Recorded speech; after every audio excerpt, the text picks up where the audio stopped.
Ooh. There are memes going on.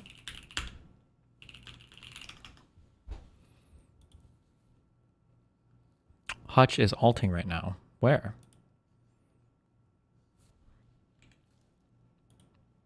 All right, so to Hutch's point there. Give it to the policy wonks. I'm sure there's like 10 other specific reforms that you could push. But as long as you do both of those things, then I think that there's a path that's forming right now to galvanize support for abolishing ICE. You just have to be smart about it. What about abolish Trump's ICE? Like if you put the Trump qualifier on that? Like I like it. I mean, I kind of like that. Yeah. It doesn't hit the same. It doesn't hit the same. I'm just gonna say it doesn't hit the same. I think we'll cover the whole spectrum of the like worried about it IRIs to the like fucking get rid of all these people in Nuremberg them. Abolish Trump's ICE. I think you guys can do that. You guys can do that. I'm gonna go grab my abolish ICE shirts. I do, however, think in terms of optics, this is the name of the act that I'm proposing. The Renee Good and Alex Preddy Justice Act. And you do the kind of Lake and Riley act. That's so good. I'm not even kidding. That's so good. Just fucking it hits, and you make the mandate. It's a dual mandate: internal immigration enforcement for the new agency and respect for constitutional rights. And that's the number one mandate: is respect for the rights of the American people. And that needs to be a new culture, a whole new culture. And anyone who's in government who's wearing ICE will make that a crime. Any kind of ICE shirt, any kind of ICE paraphernalia, crime. I'm not sure how I agree with the last part. Yeah, wait, what? While on duty. While on duty. While on duty. While on duty. No First Amendment issue there. Is it a uniform? Is that a First Amendment issue? No, not off duty. On duty. These motherfuckers. I think obviously, even if it doesn't violate the law, the First Amendment, like in like. How would it violate the law to say it's not allowed as part of your uniform to wear ICE? If ICE is abolished, Donfon, how would that be a First Amendment issue? I'm not. You're a lawyer, okay? So that's right. I would like I know in Tinker v. Des Moines and like this is different obviously, but like that's a school case. That's a school case. That's a school case involving kids. That's right. They fucked up, boys. Common institution where you're allowed to wear something as part of your freedom of expression. I don't know that, but not ICE because it'll distract people and they'll be confused and they'll think that ICE is back, but ICE is abolished. They killed a mom who literally had stuffed animals in her glove compartment, and then they killed a white Christian VA nurse, Second Amendment like enthusiast. They fucked this up. I mean, obviously killing people is wrong, but I'm just saying the idea that they thought that they could convince the public that this guy was a terrorist who showed up to do quote maximum harm and mass murder ICE agents. Assassin. And then that day, there's videos of this guy leading a prayer for a veteran that died in his care at the VA. Wait, was that video really that day? I just assumed it was like an older video. Was it actually? Jeez, because if so, yikes. I would be shocked if Kristi Noem survived another month politically. Well, I actually want to ask about that. Do you think that this news about Bovino stepping down, is this because the optics are just so bad? And were they not? If the polling weren't shifting against them, would they triple down and say, nope, fuck it, like we're doing great and ISIS did perfect? Yeah. Of course. This is a concession. They feel they're vulnerable. They know. They know that they totally lost the narrative on both of these, frankly. But this one was, in my opinion, much more egregious. He died protecting a woman. That was his last instinct. He died protecting a woman. And his last words were very likely, "Are you okay?"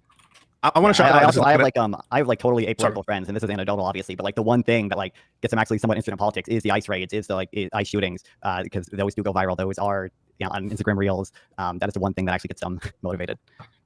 Are these conservative friends, or are these are these are apolitical, like normies? Like, got it. I want to shout out, and this is not going to help the rumors because I usually don't like this guy. Glenn Greenwald's recent video. I thought you were going to say someone else there, buddy. Oh boy. Okay. What? All right. You almost got me there. Glenn Greenwald's recent video on Alex Preddy. It didn't take a view on the legal justification angle, even though I think that's pretty clear from my perspective. People can have different opinions. I think it's pretty clear. It just took a look at the lies of the administration, like the objective lies that Hutch referenced. He's an assassin. The fact that they were both parodying each other, saying what was it, massacre or mass casualty event or maximum damage, maybe. And it is just unconscionable to think that they would be in charge of, for example, invoking the Insurrection Act, claiming all these wild and extravagant powers to conduct war wherever they want to with no oversight. Why would if they can't even be honest about things that are happening in front of our eyes? That's a good argument. And are debunked within seconds. How can we trust them with anything else? And at some point, I think the overreach is going to kick him in the ass, and maybe it's doing it right now. And they're already coming out and saying they're not going to release the body cam footage, or at least, really? That was in one of the press conferences. But it's exactly what you're saying. It's like if they're willing to blatantly lie. Wait, hold on. Are you sure they committed to that? Because I watched the. I didn't know. She didn't commit. It was just like President Trump has no indication that he's going to do this. Like instead of being transparent about this, but it could come out later. But as far as I know, they have not signaled that they're going to. Okay. Yeah.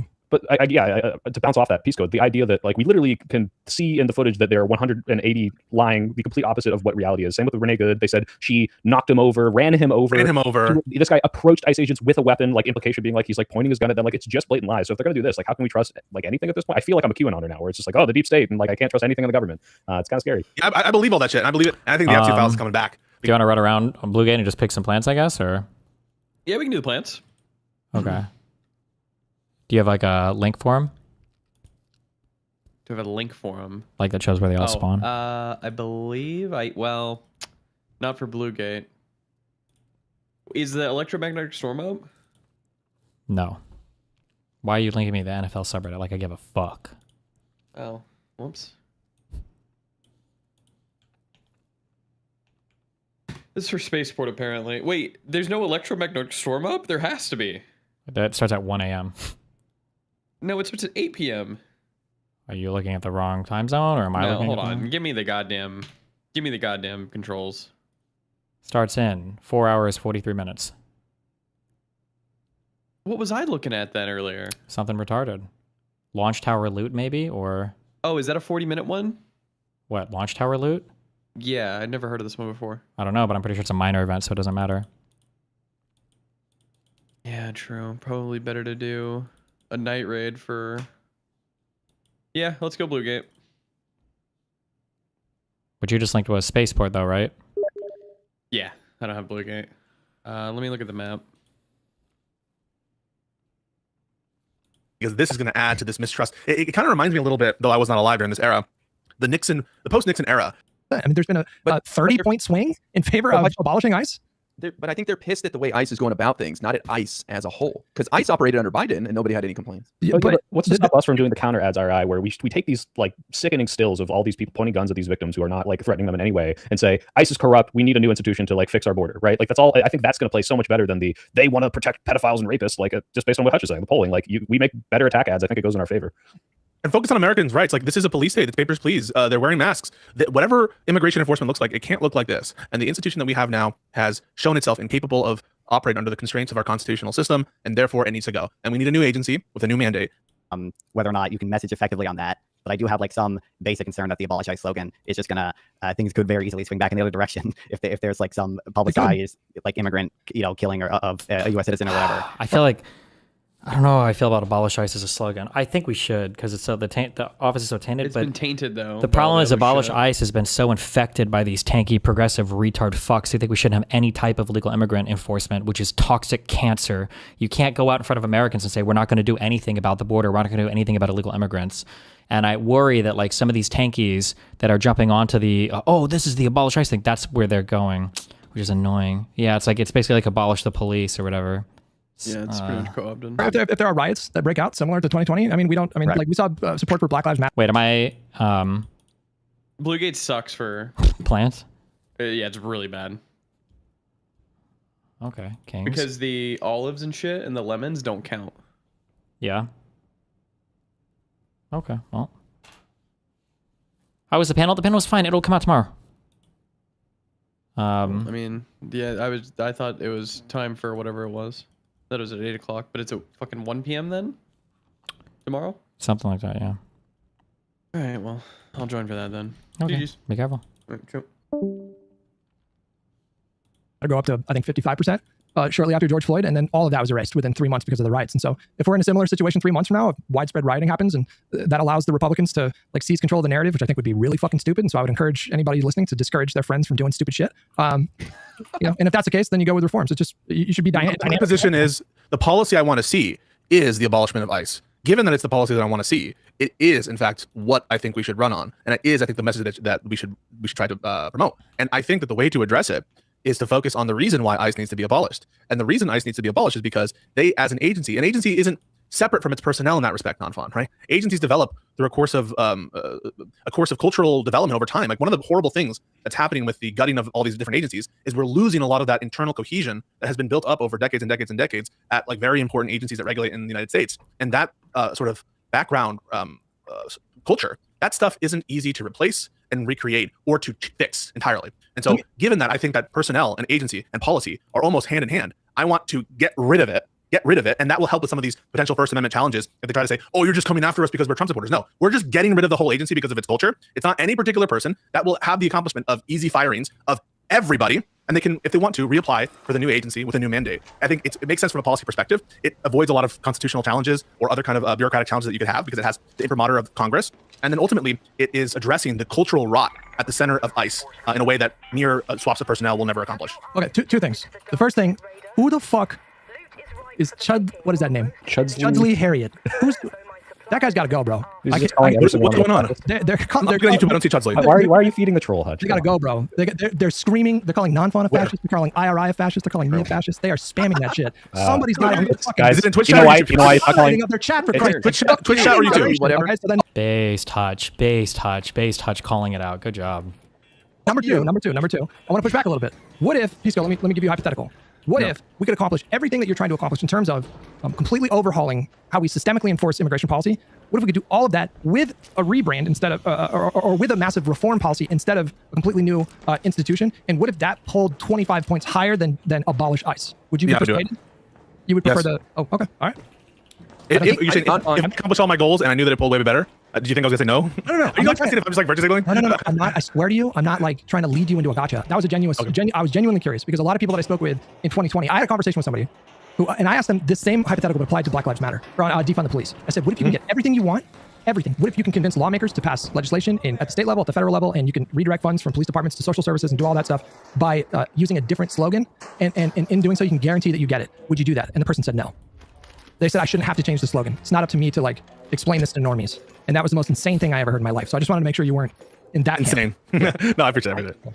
I think I don't see the chat person. I just want to be clear. I don't see the chat person in my YouTube chat. I just looked and I didn't see him in the Twitch chat. If we see him anywhere, we'll get him. We're gonna get the bad guys, right? Yeah, I blocked him Because- on because- restream, but he still shows up. I can see this guy everywhere, and now he's on YouTube. Look too. at bro. This guy is fully deranged. This guy. Get the help you need, Chudley, whatever the fuck. I think not. Oh, he's on the not- official Live and Learn one. Don't worry, I'll get him. He's on the official Live and Learn one. I'll get him. I'll get him. He's not in mine. He's in the official Live and Learn. Just that's it. We'll get him. We'll go. Fuck him. He's probably Josiah fan. That's where he came from. I think non-fawn is spitting here. We are one undocumented immigrant away from killing a white college girl from the public shifting to the other side on this. And then now we're sitting here rallying around abolish ICE. I think that could complicate things tremendously. Well, Any concerns can there? you come up with a better slogan in the next 10 seconds? Because I think reform does not roll off. I don't know if these guys, I don't know if they'll ever actually substantively address this point. This is about 30 minutes behind where they are. But I think the question should be, what do we mean when we say abolish ICE? Because I don't know if everybody means the same thing on this panel. Like, I legitimately, like for Soy Pill, and I guess Pisco, I'm not sure, like, I think some people just don't think we should have any type of interior illegal immigration enforcement. And I just think that's such a loser position. And we shouldn't want that. Like, again, for regardless of your feelings about immigration, and I think our immigration should be much wider in the United States, like, you should want, like, interior enforcement of your immigration stuff. Like, that's kind of important. You don't want people who are just illegally in your country that can just stay here forever and nothing, I don't know. Off the tongue nearly so well as abolish, even though it's fewer syllables. Here's what I think. I don't think we need a slogan on it. I don't think we need to run on ICE. I think we are in a powerful position right now with the government shutdown to demand some serious changes, which I'm curious to hear your guys' thoughts. And by the way, I brought this up a couple weeks ago. We should shut down the government over demands for DHS, and it got a bit of a muted response. But I understand there's more now with this Alex guy, tragically. But we're on the verge of possibly getting body cams. We're on the verge of demasking these guys. We're on the verge of forcing them to not racially profile. So what if we get all those things in this shutdown fight? Do you guys still think abolish ICE is worth going with at that point? No, I don't. Like, if we actually get those meaningful reforms, then yeah, I think it makes more sense to just get those reforms, right? Yeah, I agree. If we can get the reforms and we don't have to risk, like you say, like I think it's not as big of a risk, but if it is, what about prosecute ICE? I like that better. I saw the tweet and I didn't laugh and I disavow, but it said grape ICE, and that is something I wouldn't support. Oh wow, very brave, Pisco, that you don't support that as a I political don't support it. Great. ICE, you just say ICE accountability. Boom, there you go. Simple, elegant. That's great. I like that. Well, Roll the tongue. Pisco, let me challenge you with that. If we do get some reforms, I'm not saying we're going to get $75 billion back like Bernie wants. I'm not saying we're going to get them demasked, but if we get them to really change and have to go about their business differently, do you still think abolish ICE will be a winning slogan? If we are able to get reforms in a different context, I'm not sure. I'm not sure the answer to that. I'm sorry. Well, with the think reforms we're asking for now in the shutdown fight, I'm sure you've been seeing some of the stuff. Post-reform, will abolish ICE play as well? Probably not. Yes. Okay. Because I think we're about to see that. I really do. Because you're seeing people on the right, including lawmakers, start to say, yo, this isn't right. We need to pump the brakes. What are we doing here? And Trump firing that guy is a pretty big deal. Too. Yeah, but the thing is, this is the problem, right? The problem is almost entailed by the mission. The mission of mass deportation was always going to entail rights deprivations like we're seeing. Because once you get the people who are easy to get, they're in the system, they're the ones who are showing up for a lot of their hearings, they're ones who are more visible in other ways, potentially, or they're showing up to places where, ICE is known to go. Once you get those people, there's still millions of other potentially removable immigrants in the country. And in order to find them and to reach the numbers that they're all pushing for, they're going to need to do things like searches. That's why they're trying to expand searches to not even require a warrant when it comes to trespassing on the home. That's why they're just going up to people and asking, hey, are you a citizen? Just based on their accent or because they're brown. These capital stops and stuff. And so I don't really believe that this administration will ever be able to sufficiently reform ICE in this context while still trying to do their policy agenda, which they haven't backed down 1 second, of quote unquote mass deportation. And so I don't really see it that like it's a good optics win for the Bovino stuff, but this is like throwing meat out. They don't give a shit about Bovino. They just want a sacrificial lamb. That's not going to fundamentally change how shit is happening. It's just a way to try to get the Jimmies unrustled. I mean, I can agree with that, but I mean, if you're just saying, and I agree with that, to be clear, that like the issue is the mass deportations, that's always just going to entail whatever rights deprivations. I mean, that's just an issue with the policy. The president would find a way, if they want to do mass deportations, to do the same thing that ICE is doing with whatever tools you give them access to. Like, so the administration is going to keep doing whatever ICE is doing with whatever tools they have? I mean, if you have an agency or the DHS, have the same, have similar authority, which, I think you said, you still want an agency to have the authority to do like internal deportations and stuff. Why would the president, if they support mass deportations, not just have the same authority to? Oh no, because I'm not just worried about the agency's culture when we have a Republican president or when we have a lawless president. I'm worried about the culture in the context of a Democratic president. They're not going to be loyal to the mission that whatever Democratic president wants. They're not going to do that, right? So like, it's not an issue that just persists during Trump's tenure. And so you ask, well, wouldn't it be conceivable that if like a Trump-like figure wins again, that the reforms wouldn't be sufficient to guard against these abuses? Yeah, the problem there is Trump, but the problem also persists with respect to ICE beyond Trump, and now would extend into future presidencies. And so that's why I think the reform is needed, even notwithstanding the fact that you can imagine a president either ignoring whatever new mandate you put there or just giving new personnel such that it doesn't matter. I still think the reform is necessary. Can I just add to that, because I agree, like, what I hear when I hear reform and we just need to fix it, I hear means testing. And when I see means testing in, like, welfare or any of these other things, you're not going to get everyone. And when you see how terrible this has been used as the enforcement arm, like, I mean, like, literally, what was Bovino saying before he got let go recently, saying, hey, if you call us Gestapo, there will be consequences, like, essentially saying and representing themselves as a Gestapo. And it's like, how do you reform this? How do you means test this? Like, yeah, we got all the bad ones, all the, like, people that signed up because they hate brown people and are going to abuse the system. Like, we got every single one of them. How about we get rid of it and build it from the ground up? Because I want to make sure these fucks never are employed again. That's where I'm at. So unless you could sufficiently show me that we're going to prosecute every single piece of shit that's in the administration right now, and then get our people, like, good people like IRA saying who's just trying to go after like the violent criminals, I don't think there's any other way to do that. Well, sure. I'm just weighing. I think you would agree, like, even in like the case you just, like, if we don't fully prosecute everyone, like the threat of ICE would be reduced if we did get, whatever reforms. You would agree with that, right? Like, yeah, sorry, I was trying to do the moderation stuff. I'm talking to Soyfeld too. You would agree, like, I'm just weighing, like, sort of what is the like probability of the abolish ICE messaging like backfiring versus like what is the difference between abolishing ICE and reforming ICE? Like is the difference in the amount of harm caused there sufficient to justify? Yeah, I think the world I see that your guys' concerns are played out is, like you said, if we get another Laken Riley incident and like a week before the election, it's like, you want to abolish the organization that would have saved her? Like, yeah, that could happen. But I mean, again, yeah, it depends, I guess, when the election happens. Because the election was next week, I'd say fuck it, abolish ICE. If it happens after, yeah, maybe you got to change your messaging a little bit. But I don't know how risky that is. It's hard to say. I wouldn't put it past the Trump administration to unleash 20 rapists undocumented that they have in their custody in a college town the week before the election, man. They're fucking nuts, these guys. It seems like the further they push things, the bigger the response that they provoke. Like, I don't know about you guys, but I was so fucking inspired to see 50,000 people in Minnesota marching in sub-zero temperatures. We had 30,000 people in Los Angeles, a city of 3.8 million people, almost 3.9 million people, and we had 30,000 people. That's a city of 425,000 people, and 50,000 people were marching. And if the reports about Bovino are true, that potentially resulted in a pretty somebody got fired. And so they're setting an example, I think, for the country right now. And I think it's important to remind people too that Republicans are vulnerable going into these midterms. Anybody that is in a Trump plus 11, 12 district or state thank you for doing that, by the way. So yeah, I'm doing that until we can find a way to get rid of the fucking Trump. Any Republican that's serving in a Trump plus 12 or lower district or state is vulnerable right now. So yes, I think we should pressure Democrats right now to hold the line and to pick a fight over this. I think this is worth another shutdown fight. But also, if you live in a district or a state where a Republican is representing you in the House or the Senate, fucking call them. Leave a voicemail. You can demonstrate in front of their offices. They are susceptible to pressure in a moment like these. All of these people care about their political futures, and all of them know that they're in deep shit right now. So like, it's not just the Democrats that can be pressured in this moment. Like, we can actually potentially extract concessions here. Hold on, Hutch. I gotta give you some grief. Are you willing to go 6 months, a year, shut down on this? No. We already talked about this.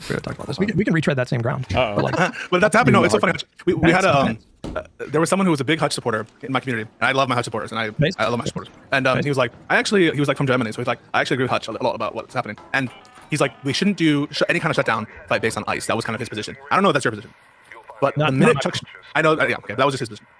The minute Chuck Schumer came out and said, we're not going to support this, he changed his mind in the Discord. I'm just like, are you guys just motherfucking following whatever Chuck says to do, bro? And I'm like, why? Wait. Didn't Chuck come out in favor of a shutdown?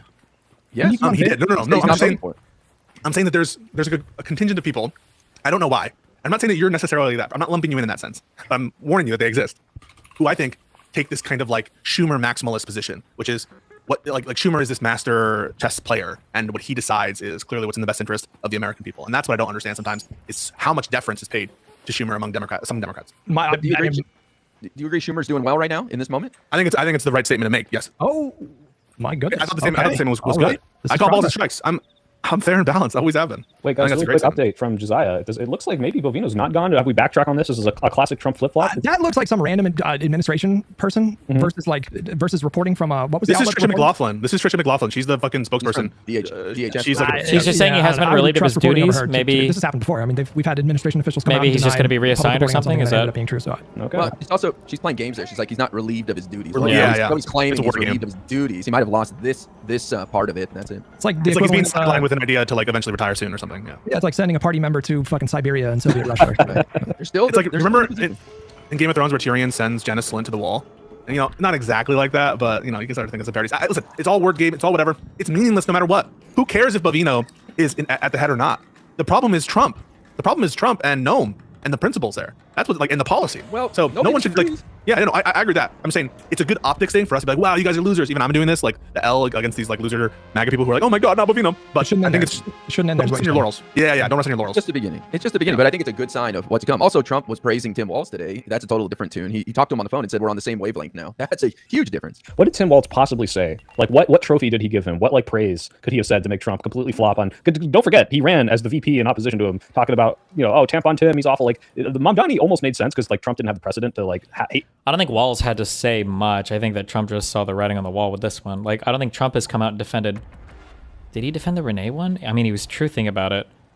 But, like, I think this is just a really unpopular thing. And I don't think Trump wants to fight this battle, is my guess. Him before, but Walz, I can't believe he's saying even like a modicum of a nice thing to him. Like, I need to know what was said in that call. I wouldn't be surprised if he called Mamdani and asked for advice. I'm not even kidding. I'm sure he just flattered him a little bit. Trump?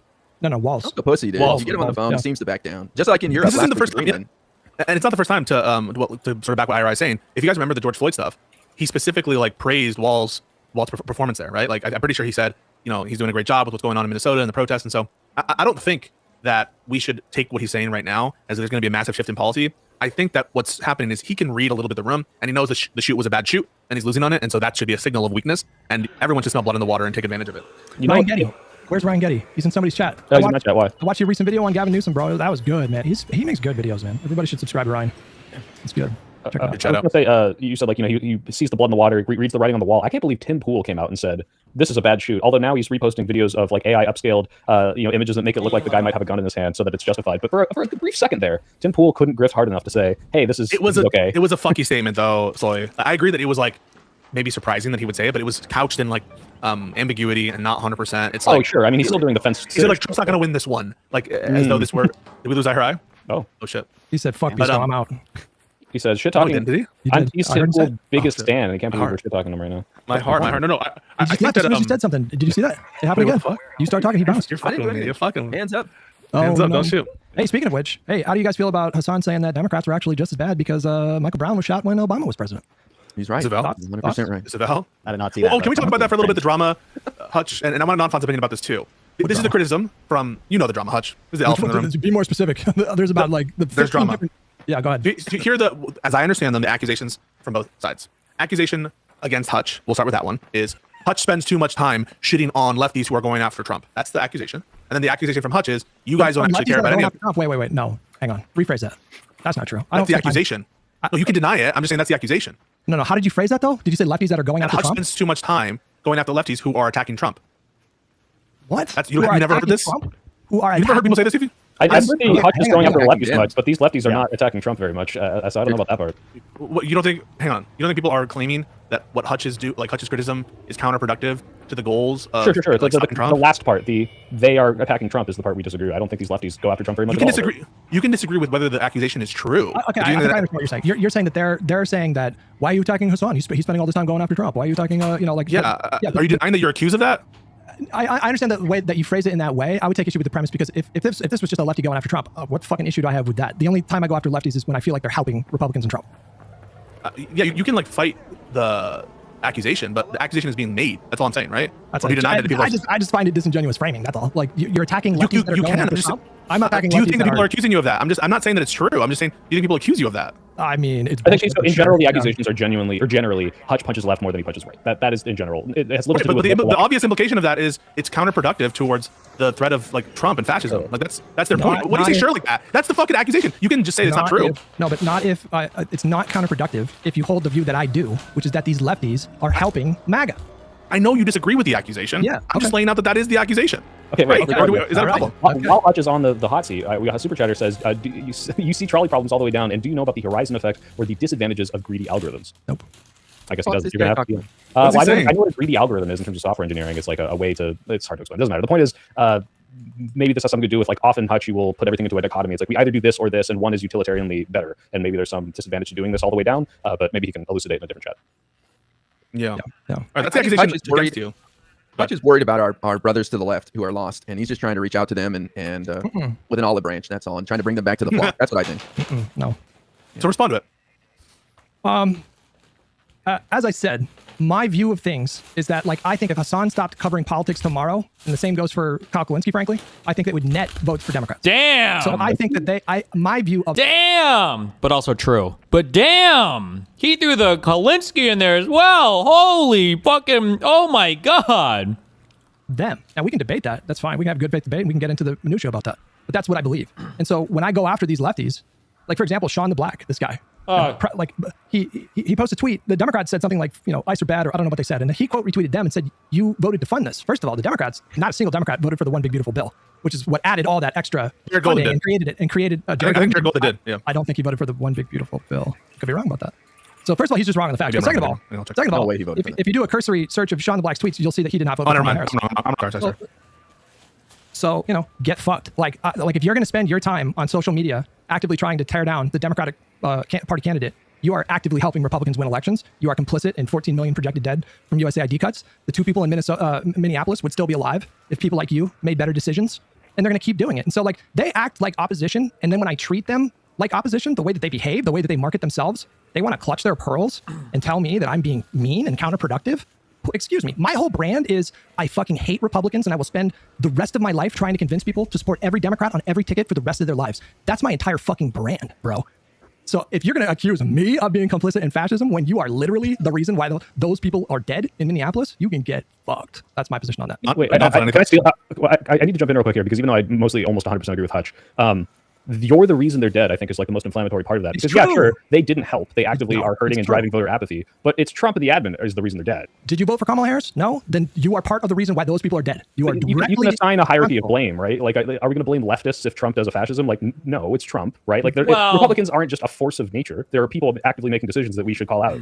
And to say that, go ahead. It's too Dude, attenuated our is voters the point that's being made. Are voters not responsible for the outcomes of elections? Sure, of course. Okay, Stop then censoring. they are partly. Then stop holding these people's hands. They are part of the reason why those 2 people are dead. Who's holding their hands? Straight up. Who's holding their hands? This is when people frame it like, I know you guys aren't doing it, but like the pushback I get a lot is like, well, what choice did they have given Kamala's position on Gaza? It's like, what do you mean? What choice did they have? They decided to not vote for Kamala Harris. They knew what Donald Trump was telegraphing 1,000 miles away. They evaluated the risk, and at best, they were indifferent to Trump winning and the consequences thereafter. I want to hear non-Fon's response, and then I want to say something to you, Hutch. Yeah, I mean, I think Hutch is valid for going after lefties just because lefties have bad policy. Okay, that's my opinion. But I mean, I think I will say it's not clear to me whether or not Hassan would net Democratic votes if he quit streaming. That's not clear to me. But like I do, like I think you should vote based on who has the highest expected value, essentially. And insofar as Hutch is advocating for that and condemning people who don't do that, I think that's voting based on expected value is what the trolley problem thing was insinuating earlier. I support Hutch's movement in doing that. That's good. Well, listen, Hutch, I want to take what you just said, though. On the hypocrisy stuff, no doubt. But aren't you analyzing 2 different actions, which is your action justified in virtue of what the political conditions are, and is their vote justified? And one could come to the conclusion, I'm not saying it's my conclusion, let me be clear, that both them, in withholding their vote and shitting on Kamala, did something wrong, but also you did, and that wouldn't be inconsistent. And just saying, well, you guys are worse, that's not responsive to, is what I'm doing helpful? I don't know if I said they're worse than MAGA, but mathematically they're the same. They have the same impact as a MAGA voter. You understand what I'm saying? What I'm saying is, my argument right now is that's not responsive to the claim. The claim is you're hurting the fight against Trump I disagree. by attacking lefties. Right now, but all I'm saying is you're responsible. Somebody said, I honestly feel that the amount of impact those 2 have is minimal. The issue I feel you have is they are the most vocal and popular about it. They are part of the left-wing side of the misinformation, which is bad. That's true. So the 2 biggest annoying things about these tankies is that one, people on the right point to them as examples of our side, which is not true. They'll point to anybody anyway, but like it's harder to disavow like real people that are part of your side, so like Hassan. And then two, those people hate the Democratic Party. So you get in this weird cucked world where if I'm talking about politics, I want to do one of two things. I either want to defend the Democratic perspective or I want to attack the Republican perspective. Those are like the two things that I'd be interested in from like a partisan perspective. I don't want to be fighting against some uber left wing that thinks that I'm the same as the Republican Party, that's also sometimes representing my entire side when they shouldn't, who's a minority who doesn't care about electoral power. I have no interest. They should just call themselves something else. They should be a different party and call themselves something else, and then I have no problem with it. But it's annoying to pretend like we're one and the same. I don't want to waste any time appealing to these people that are always going to view you as the same as a fascist. It's fucking retarded. As in vote for Kamala isn't responsive to that claim. Is it? It's like you're a hypocrite for even accusing me. How dare you accuse me? You can judge me by my actions. I have always, as soon as I started covering politics on all of my channels, I have always taken the position of, you guys, the Republican Party are getting worse and worse and worse. This is really bad. We are well beyond Obama versus fucking Mitt Romney in 2012. They cannot be allowed to have power. And I don't care how you feel about the Democratic Party. If you want to join this movement and stop them from doing these awful things, straight ticket Democrat, blue no matter who, you ignore people that call you a shill. Do you want this to stop? Then join this movement or be someone that helps Republicans win elections. Those are this is a binary choice. The question is shitting on Kyle Kalinske. So the question is shitting on Kyle Kalinske helping Republicans win elections? Pisco, what do you think of the fact that Kyle Kalinske said on his YouTube channel last week that Gavin Newsom vetoed a single-payer healthcare bill in California? That did not That's happen. true. Okay, if it happened, I can do that. He said that. And do you know why I think that's bad? What is, before Israel-Palestine, what is the number one issue that Kyle Kalinske and his group of people focused on? Medicare Corruption, for all. Trump. Medicare for all, right? So what is he telling me? It goes beyond just it being a false claim. He is telling his audience that Gavin Newsom committed a mortal sin according to their priorities in politics for the last 10 years. Kyle would tell people to go out and vote for Gavin if he was in the general. You are delusional. You wouldn't? You are delusional if you think, you guys, listen, I will believe it when I see it, okay? Did he do that for Kamala? No, he did not. I do not believe that he endorsed Kamala Harris. Absolutely. He endorsed Jill Stein, you guys. No, that was previous year. That was previous. No, that was previous year. In May of 2024, he endorsed Jill Stein. Really? Yes. He was on for Marianne too, right? Yes, and they were hyping up Marianne Williamson. He says that he's changing in the primary or in the general, bro. In the general primary. In the general. Wait, hold on. Fuck, even I didn't know that. Wait, is that true? Did Kyle Kalinske endorse not Kamala Harris on the primary? General, he said he had her on his program and endorsed Jill Stein. That's what he did after 4 years of Donald Trump. So I'm sorry. He says he'd support Joe Manchin if he was the nominee in 2028. I will fucking believe it when I see it because I am not taking him at his word. I'm seeing some evidence he didn't.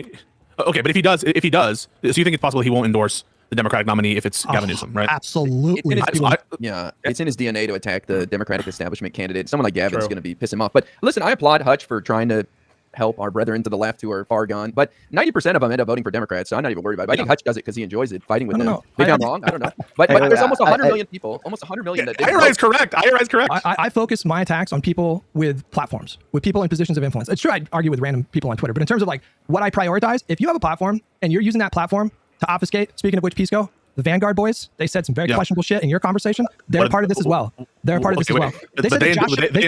They said that Josh Shapiro covered up a murder, bro. You understand that? We're gonna talk about that. I know they said that. But we're gonna talk about it. All it takes to debunk that fucking lunacy is like a cursory Google search, bro. These people are lazy, destructive arsonists. Okay? So the question is, by you spending your time attacking Kyle Kalinske, attacking Crystal Ball, and attacking the Vanguard, do you think that is maximizing your ability to stop fascism? That's the question. Yep, I do. The answer is yes, because you think by attacking Kyle Kalinske, it's going to do what? In virtue of what? I want to peel as many people away from that lunacy as I possibly can.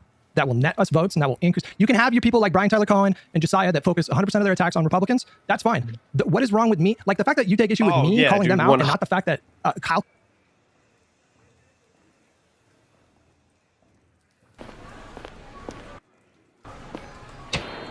When you walk into a Burlington, Oh, yeah, dude, 100%. Let's talk about this because our man Kyle, look, we love growth, man. I love growth.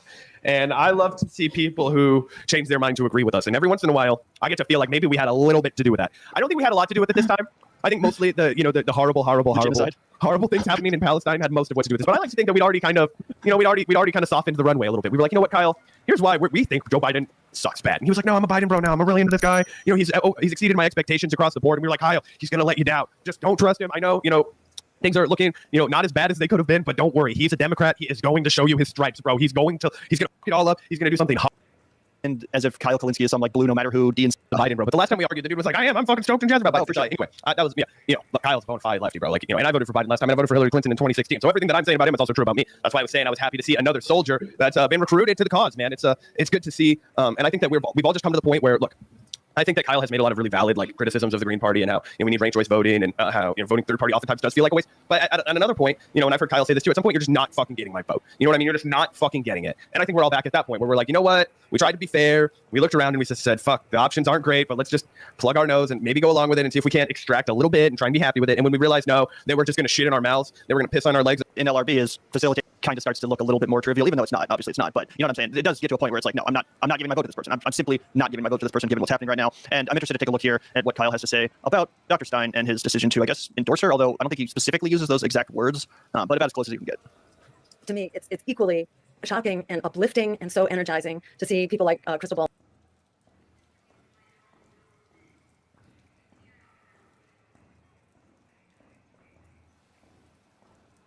And Kyle Kalinske giving their endorsement to our work together here. Sorry, I was on a business call. I'm curious, did the Vanguard do an election day stream? And if they did, when Kamala lost, were they giddy or were they sad? Put an end to genocide. So I'm not sure who is going to switch us to that short video. Okay, here we go. Thank you, Nada. Hey guys, it's Kyle Kalinske here from The Kyle Kalinske Show and Secular Talk on YouTube and also Crystal Kyle and Friends. I want to wish Jill Stein a very, very happy birthday. I'm sorry that I couldn't be there with you tonight, but I wanted to lend a message of support. So we had her on the show the other day, and she really opened my eyes to a number of very disturbing things. First of all, to show you how terrible mainstream media is and how much they bury stories. I hadn't even heard of the fact that Jill Stein was assaulted at pro-Palestine protests, and then cops had the nerve to charge her in St. Louis. with assault. Yep. This is a presidential candidate and a woman who's over the age of 70, and they're so extreme and so egregious and so brazen. And a Jewish woman, by the way. The cops brutalized a Jewish woman in St. Louis and A charged Jewish her. doctor. Yeah, yeah, but it's the left who's anti-Semitic.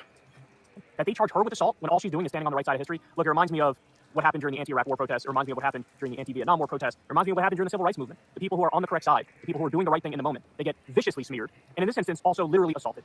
So I heard that story, and it was grotesque, man. It was grotesque.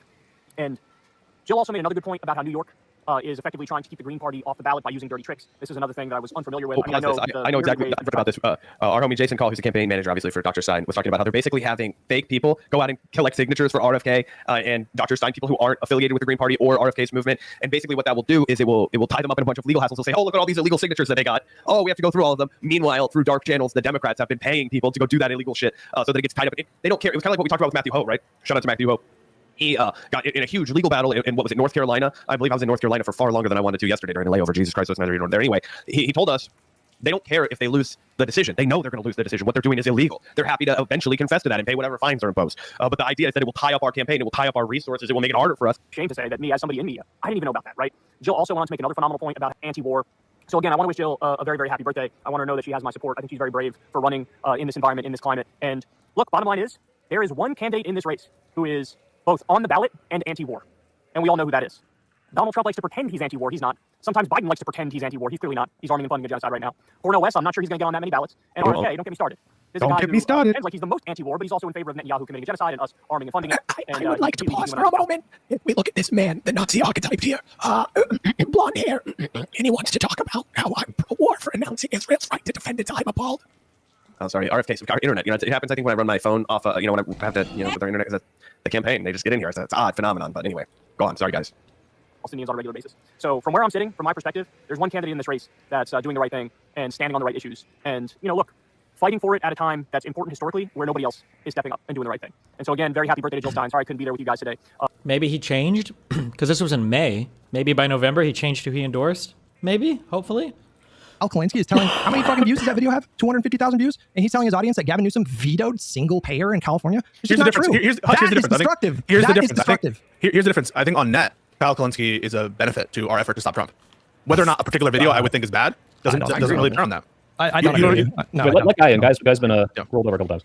I mean, I agree. I think Kyle will come through in the end, but I don't have a problem with what Hutch does at all. I would never engage with the leftists. To me, it's more about like their lives suck, and so they're looking for something to blame a boogeyman like capitalism or whatever, the establishment. So you're not going to get through to them unless you just put some change in their pocket and give them something to look forward to.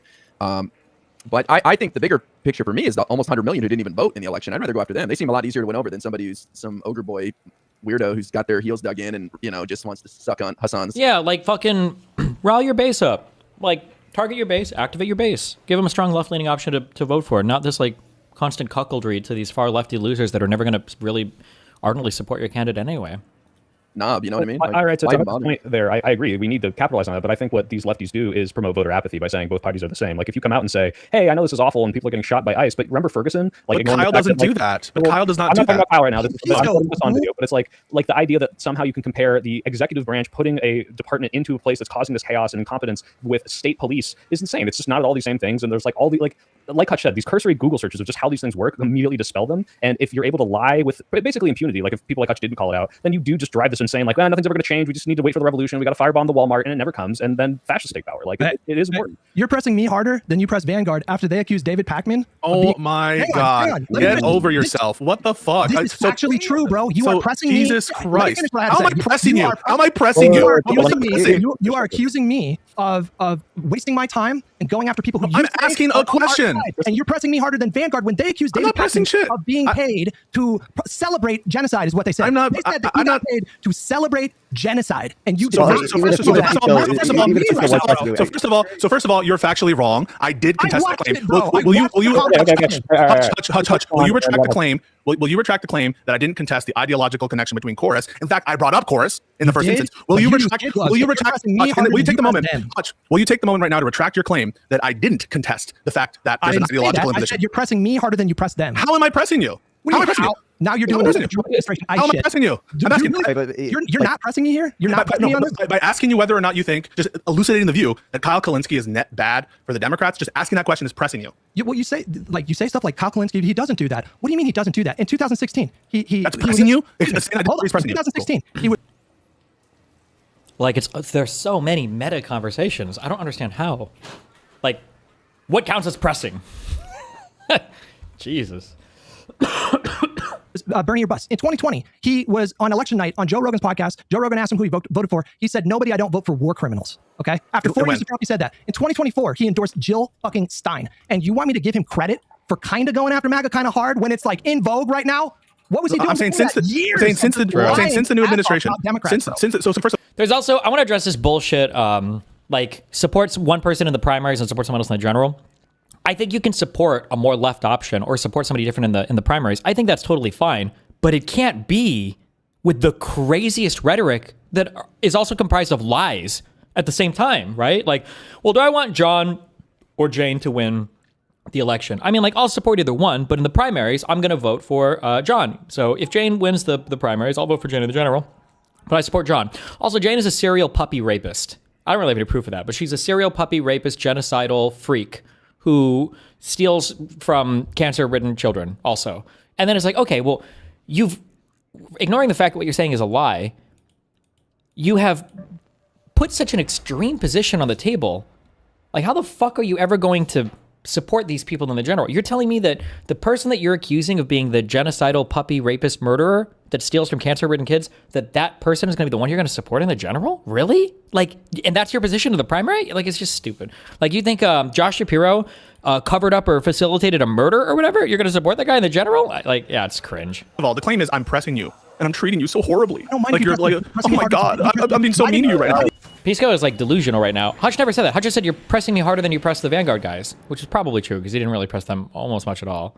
And now he's like losing his mind on this. Why didn't you ask them? Don't you think you're hurting the Democratic Party by saying stuff like the first topic of our entire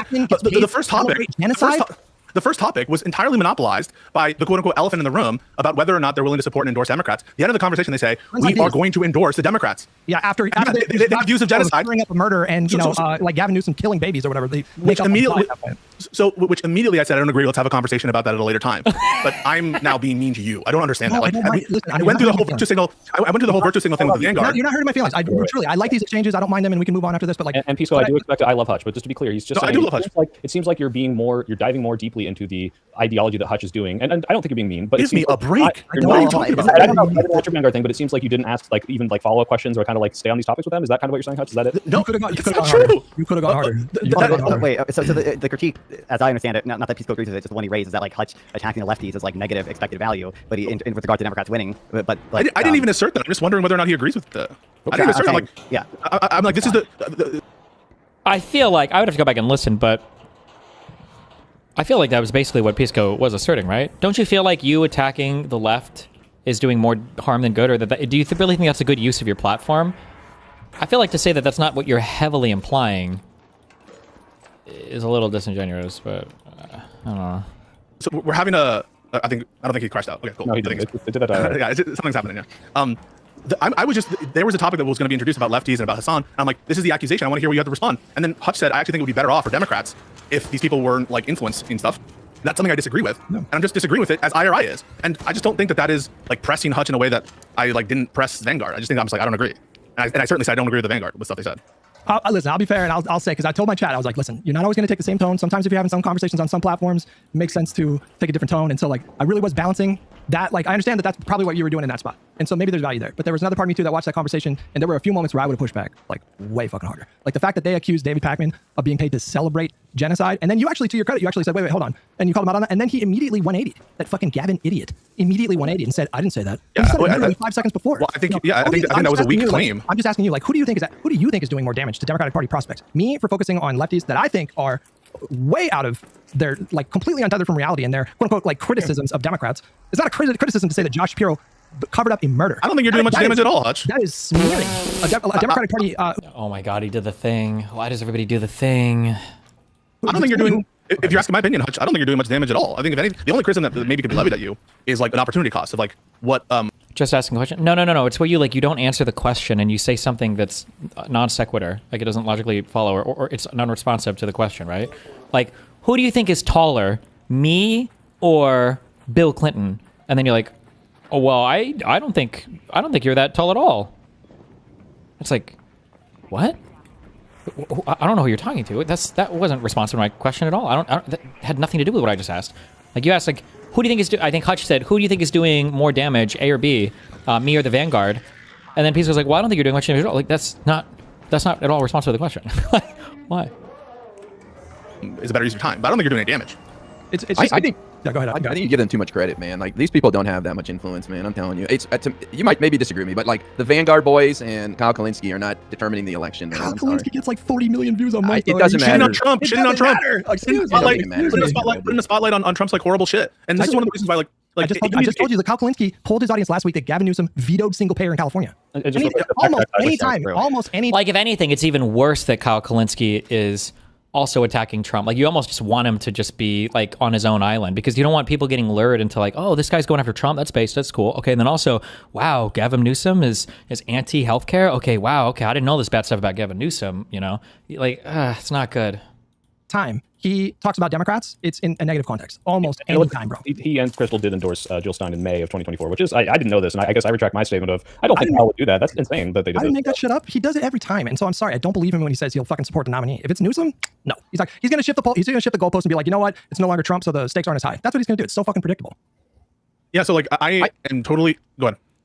Well, I think these third-party voters, they're never going to vote for Democrats. Same thing with on the right. They have these libertarian weirdos that will never vote for Republicans either. That's all.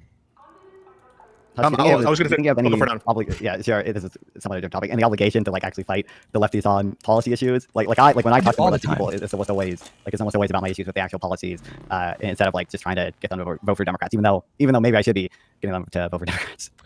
I'm constantly fighting on policy with these people. Is there a non-fighting way like that we could also like spend our time? Like this person brings up an interesting question. Like if we look at the things that we probably agree with, like you liked Mamdani, you endorsed Mamdani, and it's like, is there some of this stuff where we're not capitulating to their, I'm holding my vote out for a concession, but we're like, hey, is there some portion that we can bleed off of the Kyle Kalinskis or the Hassan voters where we say, oh, you know what, that's a good idea. Let's get some like Medicare reforms or let's do the XYZ, and we don't have to constantly be infighting, but we can still bleed off the ones who are like otherwise would just be like, I'm not voting. They're not doing anything I want. Is that even something we can focus on? I don't think there's a passive way to engage with like Hassan Piker a couple days ago was interviewed by, I don't even know. Like imagine you have a group of people who are very strong, and you have a group of people who are very strong, and you're building a house. You're building daycares, and sometimes you're upgrading daycares, and that's what you guys do. And then there's another group of people, the other guys, but they're also like all like they're like the pedophiles are us group, okay? But they're very strong, and you're building daycares, and you're like, okay. They're stronger. They could help us build daycares and upgrade the existing daycares. They're also pedophiles, so they could, you know, fuck the kids. But they're strong. They're mean builders. They can build a lot. But they also could, like, fuck the kids. What if we could just get, like, some of them? Like, what the fuck is this conversation? If you had a doubt in your mind as to who you were supporting coming into 2024, you're irrelevant. You're not I shouldn't say you're irrelevant. You're just, that's not a Democrat. You're something else. And you're not interested in playing in the game of politics. You're doing something else. Let those people go do their own thing. Don't appeal to them. Don't identify with them. Try not to let them identify with you. Separate from them and let them do their own thing. Because that's why fight the group of pedophiles, you know, instead of just going to find other strong builders who might be out there who just aren't activated. Some like pro-Assad, like Syrian like news thing or whatever. And they asked him about, I don't know what they asked him about, but he said straight up, like, you know, a lot of people think the Democrats are opposed to police brutality, but, you know, Ferguson happened when Obama was president, which is a statement that is so fucking meaningless that it insults my intelligence. It happened when Obama was president. What the he fuck personally does that have to do with directed those Barack Obama? That police. was an issue of the local police department. And do you know what the Obama administration did? Eric Holder and the DOJ at the time investigated the Ferguson Police Department, and they forced a consent decree enforced by a judge to implement reforms at that police department. And do you know what the Trump administration did when they murdered 2 people in Minneapolis? Reassign they said them. the people were fucking terrorists and ICE agents. You have immunity. Go nuts. Yep. And Hassan's out here saying, like, you know, a lot of people think Democrats are different on ICE. No, wait. I agree with this criticism 100%. Didn't I bring that up in the Vanguard conversation? I'm pretty sure I brought that up. I didn't get through the whole thing. I didn't get through the whole thing. I think it was near the beginning. One of the first things I brought up was the fact that he was doing this false equivalence bullshit with one of this interview shit. I was like, I get it. No, that's fucking stupid. It's wrong. And the false equivalence bullshit is pathetic. I just like would distinguish someone like that from Kyle Kalinske. I think Kyle Kalinske and Vanguard, they don't do the false equivalence shit. And it's not just me who says that. Like, if my opinion doesn't mean anything, Josiah also says that. Do you think Josiah is wrong about that? Yeah, I think you're both wrong. Wait, Pisco, I mean, just addressing the fact we just showed the tweet where he's endorsing the Green Party in the year where I know. Yes, I agree. That they have not a false equivalency. If you're unwilling to endorse 100, no, the third party bullshit. And that's, by the way, this is to the credit of the Vanguard over Kyle Kalinske and Crystal Ball in that moment, that they have always been against the third party grift, have always thought it's stupid, et cetera, et cetera. That's not true, by the way. Why are you rolling your fucking eyes? It's not true. That's not true.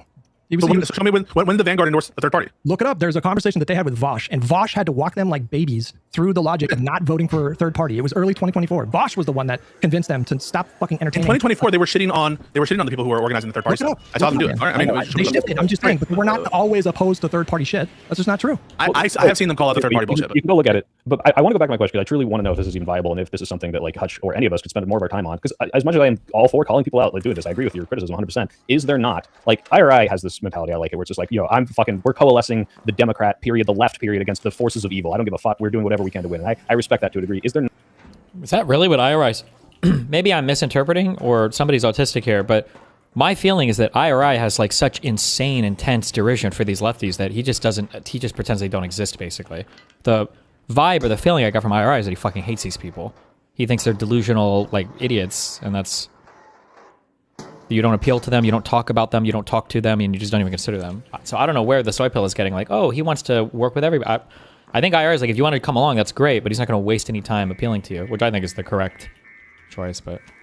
not a way to capitalize and almost undermine the message that the parties are the same by stealing some of the best ideas from the left-wing politicians who are winning. Don't you think that... Oh my God. Don't you think that different people... Why don't you answer the question? Hang on. Don't you think that different people can wear different hats? No, sure. I'm just saying, can't we do both? Like, we could wear two hats. can. I have several hats to wear. But okay, if that's the case, then you should criticize David Pakman, or mostly David Pakman and Josiah and Brian Tyler Cohen, who focus 100% on Trump stuff. They're wearing that hat. I don't think there's anything wrong with that. That connects with their audience. They're good at that. They like diving into those things. That's their strength. Go for it. Well, then past the pundit phrase, just the Democratic Party. Is there ways that we can undermine this movement without criticism? You know, like, of course, you know, I think people were like, yeah, if you go and disavow Hassan at the DNC, like, that'll really get more voters. What about taking some of the best parts of what Mamdani did and integrating that into the left-wing party and saying, hey, people... Mamdani is nothing like these fucking idiots. Mamdani is actually smart. Mamdani is actually smart. He's actually a smart guy. That's why he doesn't do this stupid shit. True. No, that's why I like Mamdani, because he's a Democrat. He's a proud Democrat. You tell me, how do I civilly engage with someone who accuses Josh Shapiro of covering up a murder? I mean, what's a nice way to engage and do you civilly engage? Do you civilly engage with counterpoints? I rarely talk to counterpoints. I don't know the last time I talked to him. Oh my God, dude, it drives me crazy. I don't know if it's true or not. Counterpoints is a conservative. Counterpoints is not a Democrat. Counterpoints is allowed to have I wouldn't give a fuck what Counterpoints believes in because he's not on my quote unquote my team, right? That's fine if Counterpoints wants to support some completely and totally otherworldly shit. He's not a Democrat. I don't have to pretend he is. I don't have to answer for his beliefs. Like, it's not even remotely the same. I don't even know why you would ask that question. Would you? So you don't civilly engage with people who say absurd shit sometimes? No, I don't generally. I don't understand this. Like you know fucking me, purity bro. testing You know it reminds me of lefty shit. Like purity, like what? Pisco is so hungry for like a debate bro win here. Like, oh, purity testing. Connor is a conservative. Connor is not a Democrat. What is the purity test? He's not on the same team. What? It sounds like purity testing. Like, yeah, they could be totally out to sea on the Josh Shapiro shit and on accusations. They also in the course of our conversation accused Kamala of engaging in a genocide. But purity testing is whether or not you want to stop Trump, not like, hey, do you have this one policy I want or not? It's not a single issue voter. If the single issue is, are you going to vote? Like, right? Like it's the complete opposite. So I don't even understand the question. Can you repeat it one more time? Sorry. What you're saying, it reminds you of purity testing of the left, but purity testing of the left comes from, well, I like XYZ, blah, blah, blah, but they're not for single payer, I'm not going to vote for them, which is what we're opposed to. And their Hutch's purity testing is... Oh, so what's the analog? Okay. So no, the purity test is, how do I even engage with someone who thinks Josh Shapiro covered up a murder? And I'm like, I don't know. Like, how do you engage with anybody? Civilly engage with someone? Like, I civilly... How do I civilly engage with... He's using Connor Points as the example. Connor Points is not a Democrat. It's easy to civilly engage with him. He can say whatever. He's not on your team. IRI is a perfect example. Guess what? IRI interacts with people who say absurd shit all the time, engages with them. Oh my God, they're on the other team. Those are debates. What is he talking about? What is his point? This can't be real. This can't be a real point. Can somebody please pick up on this? We engage on some of the Epstein stuff. Like, there are people whose allegations on some of the Epstein stuff go way past what the evidence shows so far. And they're like, I think that it's been established that it's been a grand conspiracy and Israel's actually covering it up, blah, blah, blah. I still engage with those people, even if they have some absurd opinions. Guess what? It's called America. And so I don't understand why you couldn't... It's called America? Oh, because Hutch was making the argument that it should be illegal to have those opinions? It's called America? Wait, what? You couldn't civilly engage with someone who thinks Josh Shapiro covered up a murder, actually. I don't know what the basis of that is. What if the people that you're engaging with are liars? What if they lie? What's the lie? What's the lie? I'm glad you asked. So the Vanguard, for example, in your conversation with them, they said, no, we disavow the crazies, the ones that say voted third party. You know, like we didn't like voting for Kamala, but I get in my I call them out all the time, and my audience calls me. What's the lie? What's the lie? What's the statement? What's the lie? If you go to their Twitter feed right now, what is the first thing you see on the top of their feed? That is them retweeting Sean the Black, who is one of those guys who did that shit. What is the lie? I've retweeted Trump supporters before. I've retweeted Trump supporters before. In the conversation with you, my they said God. that they disavowed the fringe crazies who did the fucking anti-electoral stuff. That's clearly not true. Not for who they are, but on those opinions. Come on. What's the lie? You're saying, wait a second. You to believe that these guys lie. Like they are What's the lie? What's the fucking lie, Hutch? Identify the statement that's a lie. They do not. Like, what's the statement what is the statement that is a lie, Hutch? I just told you. They said they disavowed the third party bullshit. That doesn't mean I'll never retweet someone who did that. Okay. Wait. Don't just disengage. That's some cock shit right now. Hang on. Don't just disengage with that. I don't think these are honest actors. No, hang on. No. So you can say that they have some lies in the past. I'm not saying they've never lied. I'm just saying at this moment, you have not identified a false statement, have you? When they had the conversation, have you identified one or not? Have you identified a false statement or not? He's go. Let him respond. You can act dishonestly. Don't weasel. What's the false statement? You can act dishonestly without necessarily saying something that's dishonest. Does that make sense? In the conversation you guys were having about the Taylor Lorenz article with Chorus, right? They repeated like 3 things that were totally debunked within 1 day of that story being dropped. Okay, they could have made just a tiny bit of effort to follow up on what people were. Like, I don't know if Hutch will get to this point or not, but there's a kind of thing. We're talking about a kind of thing that's different. We call them all lies, or we're pretending it's all the same, but it's not really, right? Like, if somebody were to have a conversation with Pisco and they were like, aren't you not an actual lawyer? Weren't you just like a law student or whatever, right? Somebody might legitimately think that because he doesn't seem to be working as a lawyer now. Maybe that's what they've heard, right? And it's like I could believe that somebody could, in good faith, have that thought. And it doesn't seem like they've done anything like especially egregiously horrible or terrible. But imagine if somebody goes to, Pisco and they're like, oh, like Pisco, aren't you like the guy who's pro-murder and you actually supported Democrats like killing Palestinian children in New York City? And I think that's what you did for your law. You defended Israelis that were murdering Palestinians. It's like, wait a second. To pretend that both of these incorrect statements are like the same level of lie is just so stupid. And I don't know if Hutch is going to use the correct words or phrasing to get at this, but that's what he's getting at when he's saying like the Josh Shapiro thing. That's a kind of lie. And you guys know this. If you watch my stream or if you engage with politics for enough time, you hear kinds of lies where it's like, ooh, this is a thing. This is a thing that this is a propaganda thing. This is not a real thing. Like when somebody says like the election was stolen, that's not like oh, you're just mistaken. That's like you're part of a particular propaganda network and I understand like where you're getting this information from and you're not my friend, right? In a political sense. Claimed they repeated the lie that Chorus creators had to go through Chorus to schedule any interview with a politician. This was totally debunked within 24 hours. So it gets to a point where if someone is so incurious, yes, if someone is like not willing to make the tiniest amount of effort to actually look into the things that they're covering. And It's all they're obvious pushing where their is the same political fucking bend narrative is. bullshit every Yep, day. correct. I call that dishonesty. Yes. I don't think there's they're a honest lot. actors. I don't know why we would spend even a second trying to hurt these people. Exactly. Why- I think there's a why lack. call you a I'm- raccoon? What does that mean? Yeah. Can you guys hear me? I'm just testing it. Can you guys hear me or not? Yeah, can hear you're, you, but there's you're a a lag. little, Oh. you're a little discombobulated, shit. but it's fine. Hang on, I'm gonna refresh one sec. Okay. Okay, well, it's getting for very Hyde. heated, and Sorry, right now we- one of the we parties should is not let here. people But I do want to say this: we're having the Deem on to have to talk about this discussion next week, so I'm sure we'll get more into it, and it'll get even more wild and crazy and annoying. Does it And matter? Testing 1, 2, 3. and You're back, and Vadim and oh, and Ogre Boy's coming on. Oh, boys coming on Live and Learn. and Vadim. He wants it to be a- That's gonna be awesome. What a great. Vadim and Ogre Boy. Oh, Jesus. Live and Learn, the tanky episode. Vadim was the it's not the Curiosity Cat. What the fuck was the thing called? Creationist Cat or whatever? Oh, you guys should subscribe to the channel. Oh my But, god. but here, let's hear from our guest. What is Yes. your thoughts on this back and forth nonsense? Listen, I think this is why I like talking about policy, okay? Because I think you can discount a lot of the sort of both parties are the same and like the weird narrative shit, especially if it is true that people like just never look into stuff. Like if you can convince them that like single payer healthcare might not be like super Yeah, it's different Vadim than from my election stream, correct? Creationist Cat, yeah. great, that like some of these policies are just like kind of cringe. I think you can make them a lot more comfortable voting for Democrats. And I don't know if it's easier to convince them that these policies are bad than it is to like convince them to vote for Democrats because of the threat of Trump or whatever. But I think you need to be neo-lib pale touch. And he did go in on Ogre Boy about the elasticity of investment to pharmaceutical companies' revenues.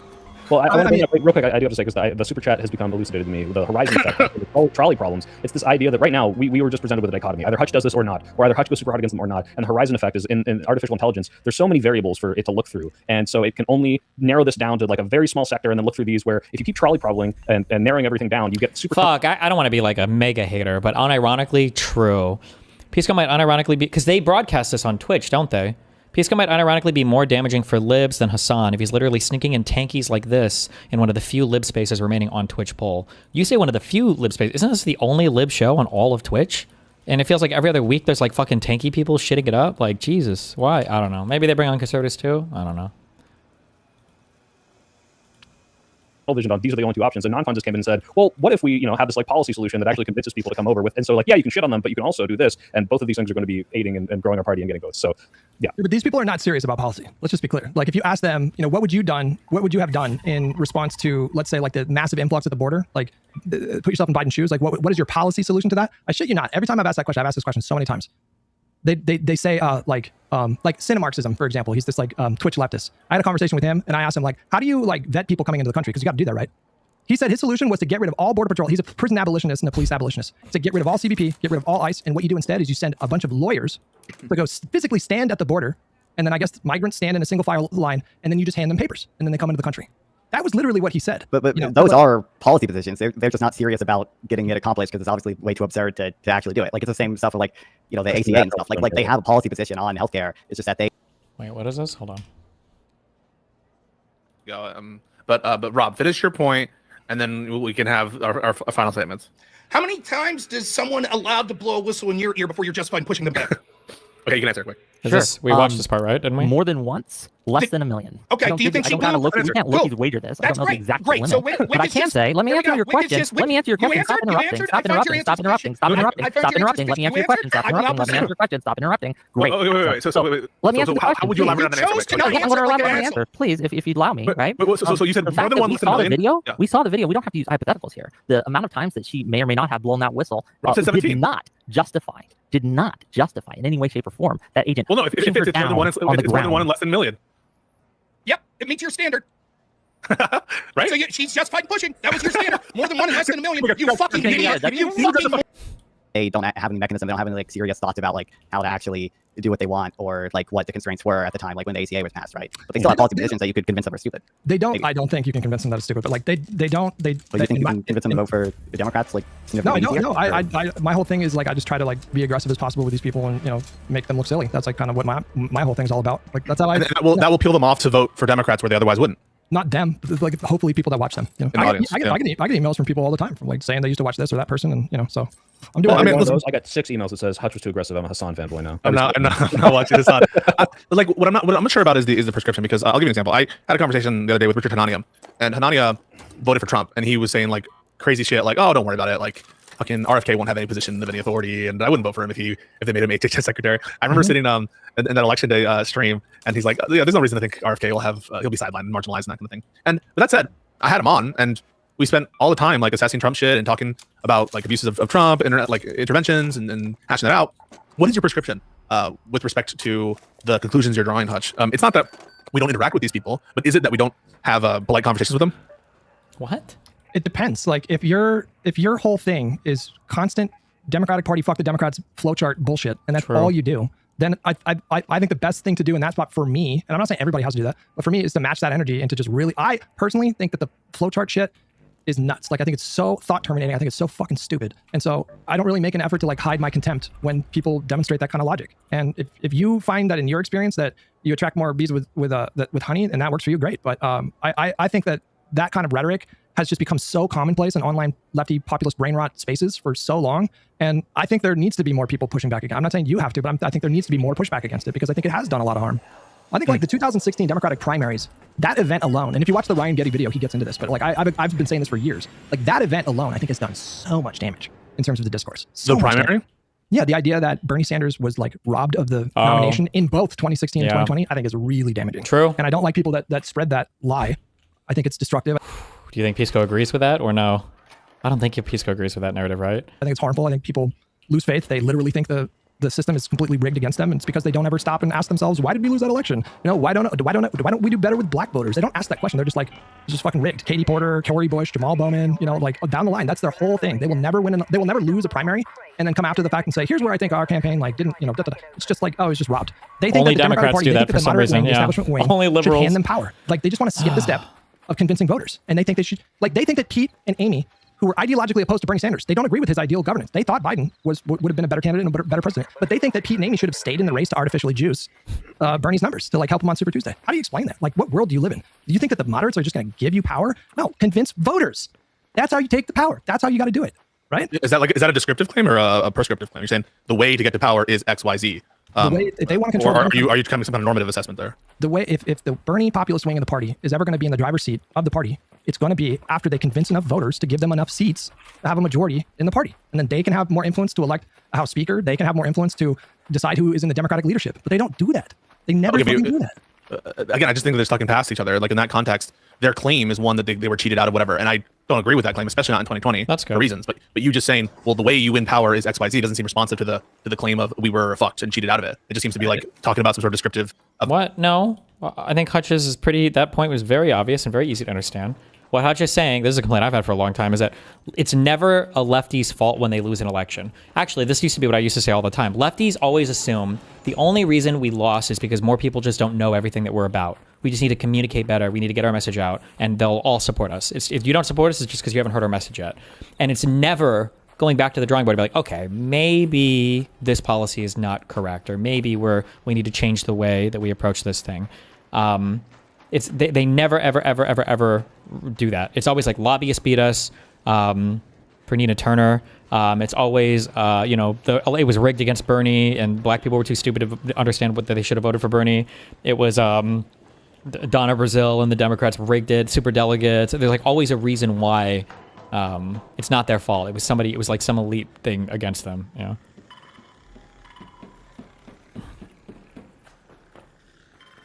Damn, how did somebody get here? Oh, I came into this map hella late. Of how one gets power as opposed to whether or not what was done in a given context is like somehow intolerable or bad. Well, the claim is just not. Yeah, I understand what you're saying, but the claim is just not true. The idea that it was rigged. I mean, Hillary Clinton got 3 million more votes. No, their claim is it's unfair, and you need to come with a claim it's not unfair because, and not just the way you get power is X, Y, Z. One is a normative kind of like back and forth. It's not unfair versus it is fair, and the other is, well, this is descriptively how one gets power. I feel like you're just not responding to them. I agree with you on 2020 especially. Fair, unfair. I really don't give a flying fuck about like any of like those kind of descriptors. It's just the truth. When Pisco keeps saying normatively or prescriptively or descriptively is what he keeps going before. I don't know why I can't just use normal words. When Hutch is saying, this is how you get power, you have to do ABC, what Pisco is asking is like, are you saying that like this is what they should do? This would be the morally correct thing to do? Or are you just saying that like if you want to get power descriptively, this is what you have to do? Like not that it's morally right or wrong, but like you need to do this. But he can't just put it into normal words. He has to keep saying like, is this a normative claim that you're making? Or is this a descriptive claim that you're just saying normal words? That if the progressive populist wing is to ever be in a position where they're the leadership of the party, it will be because they convinced voters, and not because Pete and Amy didn't deliberately stay in the race to essentially hand it to Bernie. I think what Pisco's saying is, like, if you are talking to these people that are claiming fraud and rigging and unfair, and you just say that's not true, that's not going to do anything. Maybe if you, like, demonstrably show the facts of it, you'll bleed the people off who are watching and say, well, it looks like that's wrong. But this is why I would respond. I'd be like, it's not unfair in virtue of one of the expectations in a primary contest is that candidates are able to strategically and tactically withdraw, and that's part of the rules of the game. And if you're working within the rules of the game, there's nothing unfair about it in that sense. And there's never been a norm against like dropping out for purposes of making arrangements. That's part of everyone's expectation. Therefore, it's not unfair. But you just saying, well, how you win power is X, Y, Z. It doesn't surprise me that it doesn't stick with them, because I don't feel it's like it's addressing their claim of unfairness. It just feels like it's one is a normative claim and one is a descriptive one. I don't know why he keeps saying that. I don't know if anybody else on the podcast is even aware of what Pisco's saying, or I don't know why he can't just be a little bit more clear about what he's talking about. But okay. I mean, I just like the label fair or unfair. It's like if Bernie Sanders had built a coalition big enough to take on the moderate wing after they were inevitably coalesced around the strongest moderate candidate, then he would have been in the driver's seat. But he didn't do that. Is that fair or unfair? Like it's that's their claim. Their claim is unfair. Yeah, but it's your job as a candidate. So that's the job. If you want the job, you got to convince either plurality or a majority of voters to give you that position. Nobody's going to hand it to you. That's my point. Like the whole framing just drives me insane. Why? Like do you guys ever hear people that are like, well, we tried the moderate thing for like the last like 50 years. Why doesn't the Democratic Party try the progressive thing? How many times have you guys heard this idiotic claim? That's not how this fucking works. In what universe are the wing of the party that's in power? They're gonna be like, you know what? I'm just gonna hand you this. No, you do it by convincing voters. Yeah, but you're once again, you're talking past them. Like the claim isn't how one receives the power. It's like, it would be wise to do X strategy. It would be wise for us to choose this. And what you're saying is, well, haha, you can't win. This isn't really addressing their... Holy shit, this is the most... Somebody said in chat this was intentional. Is it? I can't tell if this is intentional or not. It's very, very, very, very, very obvious what Hutch is saying here. I don't know how you misunderstand this and speak English fluently. I don't understand what's happening right here. A claim about the wisdom of a given approach. I do think a lot of them also believe they already have convinced voters, and it's just like corporate Democrats and corporate interests and evil things. See, like this guy understands. Like he already knows. He understands what the conversation is. I agree. Right, but then it's like, okay, to the extent that they're making that claim, that is a descriptive claim, which you have to address and say something like, well, no, because X, Y, Z, look at these analyses. You can see like the amount of money spent isn't really influencing, whatever you want to say. That's the thing is, if their claim is something like the smart strategy would be, no, I'm not yelling. Sorry, my voice. Yeah, there's a lot of words exchanged today. If the claim is that Democrats should adopt a given strategy, and this would be better for Democrats, saying like, well, moderates aren't. How long is this? The meta weird fucking philosophy tips are coming out. I don't understand why. Jesus, it's such a waste of time. I don't understand how it's so hard to understand what other people are saying. I seen that ICE video where that one dude in Minnesota was trying to kill all them ICE agents. Like he was laying on top of that. He had his gun on his back, but I know he was gonna pull that shit out, and he was gonna do the 360 matrix shit and shoot everybody. And that's why they had to shoot him all those times. It looked like they had him tackled, and it looked like they sprayed that shit in his face, and it looked like they had him under control. But y'all don't know, this motherfucker used to be in the military. He's dangerous. He could have killed all of them with that pistol. They all had pistols, but he had a special one. I see. Fucking retarded. We're just gonna hand it over. Isn't responsive to the claim. It just. Well, the framing is. Okay, wait. Can we put a pin on this for now, because we are going to do this way more, and Pisco's not going to be the stand-in for the left. We're going to have actual people who have these very disagreeable positions. I agree with Hutch on this. That's what I'm saying. That's what I'm saying. Is like you're pretty much on our side in this debacle. So like it's almost like we're wasting all our arguments with people that mostly agree with each other. Can I just say one thing real briefly? Last thing. I just want the last word on this. Okay? It's the framing that is just like poisoning the discourse. The framing is that there's this monolithic Democratic Party that's like a hive mind that make decisions through some kind of collective consciousness. And that is not what is happening. We live in a representative democracy. So if, for example, the voters in the districts of the Democrats who voted to pass that ICE bill, if they disapprove of those voters, they can primary them and vote them out. So like the way that you make decisions as a party is you forge consensus. And that consensus is going to look different depending on what type of candidates the voters themselves elect. So just stop treating the party like a hive mind and start treating it like what it is. It's a democratic institution. Well, I'm sorry. I'm going to say the last thing now, and I want you to think about this for next week, because ultimately it sounds like at the end you're saying it's their responsibility to earn the votes, and I feel like that's what they're going to fire back at you when they don't vote for the general. But don't respond to that. Oh shit! Oh shit! I didn't follow that. I'm sorry. Well, that's not the same thing at all. They don't. When people are saying, when the people on the far left are saying you haven't earned our vote or whatever, like I agree with that. We haven't earned their vote. but it's because they're not Democrats and they're not part of our party. Much the same that we haven't earned the vote of like hardcore Trump supporters because they're not part of the same movement. They just say they are, but they're not. We will never earn those votes. And what Hutch is fundamentally saying is we shouldn't try to earn those votes because it would cause us to go so far outside of what we actually are. We would turn off most of our voter base. Just appeal to your own demographic and activate your own voters. It's not even remotely the same thing there, though. That's not even remotely the same thing. Whereas lefties plan to come in, or they don't plan to, but lefties want to come in and just like superimpose themselves on an already established democratic government foundation or political party foundation and just like take a bunch of stuff. Look at how Trump built his shit. Trump didn't do it that way. Trump was getting fucked by every single part of the conservative apparatus for the entire time. Cruz and Rubio were fighting with him. Everybody else in the primaries was fighting with him. The media, Fox News, everybody was against him. The Tea Party eventually hopped on because they eventually liked, I guess, Trump or whatever, but like Trump didn't come in and say like, you gotta give me all the good media coverage and blah. He just fought his way through and people were fucking retarded on the Republican side. Eventually they all started to support him, you know? But he didn't have a hand up or any help from the Republicans. Definitely not the Republican establishment doing that. Vote for the general, but don't respond to that. Oh shit! Oh shit! I didn't follow that. I'm sorry. Well, you're saying, hey, like, Bernie didn't win because he didn't get the votes. I agree with this, but it's like, okay, well, isn't it Kamala's duty to earn the vote of the progressives who feel like they're just? So it's her fault. It is. No, I mean, but like those voters who decided to not vote for Kamala, they made that decision.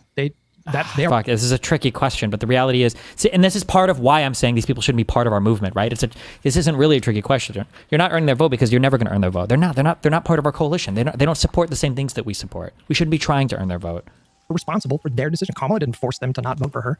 They chose that. Do you give Kamala responsibility for not winning? Kamala failed to build a winning coalition. There's no doubt about that. Kamala failed to build a winning coalition. All right. Do we talk about Greenland for like 10 seconds? I'm sure Non-Fon Yes, we should. I want to hear Non-Fon's opinion on Greenland. Right, is that everything, basically? Greenland, all right. Trump threatens and says that Greenland's a necessity. There's nothing that can happen other than them capitulating to us, completely threaten all these tariffs and potentially troops on the ground, tank all the markets, and then declare victory when we get back to the same place, which is they said we could put bases there. Did I get that right? Does anyone have any contentions with that recap of what happened? That's classic Trump strategy. That's the foreign policy.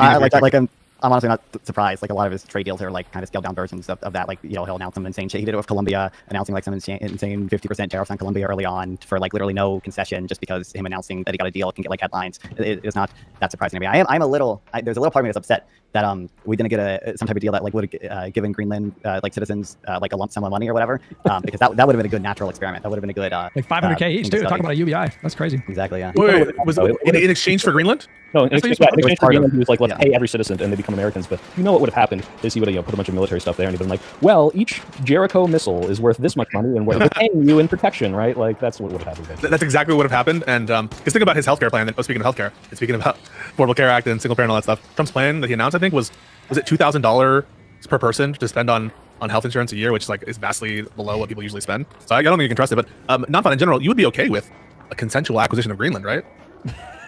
Like I don't have a principled objection to that. Like that. Like wouldn't it be cool? Sufficient. So I think Greenland is like a resource, probably more of a resource drain than it's worth. From my understanding, they get a lot of money and subsidies already from the Danish government. Yeah, but it's like civilization. It costs a lot to build up the city a little bit, but eventually when you tech up, it's got the resources you need for those. I mean, like Alaska's still a net drain on our like treasury, right? So like. So you give up Alaska? You think it was Stewart's folly? You think it was Stewart's folly? You believe them? Wait, Pisco. I mean, I know it's a little bit of a meme, but the idea is the minerals and natural resources in Greenland will be not so difficult and expensive to mine once global warming happens and melts a lot of the ice. This is a non. It's a little cynical. I grant you, it's a little cynical, and obviously I disagree with the policy to the extent that it's unconsensual. But I don't have a problem with these videos of the force that I once led, and I see, frankly, an ill-trained, hot-tempered, undisciplined force that has lost its way and has lost sight of its core mission of immigration enforcement. To civilians, to citizens in Minneapolis, St. Paul, this must feel like an occupying force of some sort, except it's their own government. I'm pleased that the president is sending Tom Homan to Minneapolis. Tom Homan used to work for me. He is very definitely pro-enforcement, but he's a career law enforcement officer. He was a police officer in upstate New York before he went into immigration enforcement. And my belief and my expectation and my hope is that Tom will be able to calm things down with the local government there, and we'll see a cessation of hostilities, and hopefully the thousands of DHS personnel who are in Minneapolis right now for reasons I don't fully understand, will withdraw. Tom from Homan is the other situation and guy go that back sounds to like an their core alcoholic mission. that sat In next to other Eric parts of Adams the when he was government, being let's not extorted by forget, the by the DOJ. way, that Greg Bobino, who we've talked so much about, is a Border Patrol official. The border is, Texas. It's north of Minneapolis. Border Patrol agents are not well trained to do law enforcement in the inner cities of Minneapolis and Chicago and other places like that. So I hope we've seen a turning point from a very dangerous situation. Yeah, I mean, and Tom Homan, as we always remind people when he's on the show, he got an award for his distinguished service when he was working under you as a secretary and under in the Obama administration. But Tom Homan going in there, is that the meme? Given what has happened on the ground already in Minneapolis, it's clear the officials there still want all of the federal agents to leave. Do you think that people can trust the word that is coming from the Department of Homeland Security, given obviously what Kristi Noem said over the weekend doesn't match up with what everyone could see themselves in those videos? Right, and you don't need to be a law enforcement expert to look at those videos and see what happened to both Renee Good and Alex Preddy. They did not have to die. This was a confrontation by law enforcement officers who were undisciplined, hot-tempered, who came at them in a menacing way, and it ends up with them being shot and killed. They did not have to die, and it doesn't take an expert to see that. I do worry about the credibility of the Department of Homeland Security and its leaders branding these two Americans, these two civilians, as domestic terrorists or the perpetrators of acts of domestic terrorism does a huge disservice to them. I'm sure it wounds their family, their survivors, their friends, and it makes light of the term. A domestic terrorist is a very, very dangerous individual, and these two have none of those attributes. Obviously, in the Pentagon where I used to work, there's a concept called undue command influence. And what that means is that leaders of a department do not get out ahead of an investigation. You let the investigation play out. You let the facts you follow lead the facts. you to a conclusion. Tom himself was actually pretty disciplined after the Renee Good shooting to say, let's see what happens with the investigation, while everybody else was branding her the perpetrator of an act of domestic terrorism and making all sorts of conclusions. And so there needs to be an investigation of this shooting, of the shooting of Renee Good. If I were DHS secretary, I would want to see local law enforcement participate in that investigation for reasons of accountability and credibility. And credibility, just for the appearance of,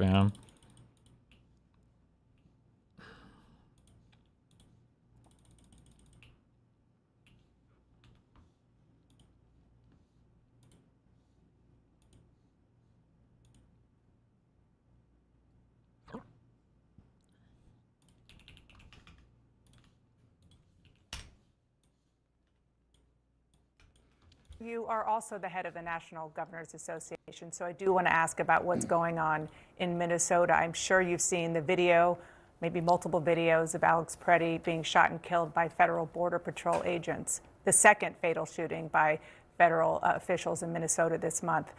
Governor Walz is demanding President Trump stop the crackdown there. Are you comfortable with what the Trump administration is doing in Minnesota? Well, first off, this is a real tragedy. And I think the death of Americans, what we're seeing on TV, it's causing deep concerns over federal tactics and accountability. Americans don't like what they're seeing right now. But I want to step back for just a second, because President Trump was elected to fix immigration issues. And, there was broad agreement that we had to close the border. So the Biden era of 4 years of open border policies was disastrous. So broad agreement, President Trump closed the border, promised to get violent criminals out of our country. And I think everybody agrees with that. But now Americans are asking themselves, what is the end game? What is the solution? And, we believe in federalism and state rights, and nobody likes feds coming into their state. And so what's the goal right now? Is it to deport every single non-U.S. citizen? I don't think that's what Americans want. We have to stop politicizing this. We need real solutions on immigration reform. And I believe that I've got a great solution, that we should give the states the authority to do workforce permits, right? So are you saying that they should pull out of Minnesota? Well, I think that the president has to answer that question. He is a deal maker, and he's getting bad advice right now. The president needs to let the American people, what is the solution? How do we bring this to conclusion? And I think only the president can answer that question because it's complicated. We have to enforce federal laws, but we need to know what is. the end game. And I don't think it's to deport every single non-U.S. citizen. I think we need employers.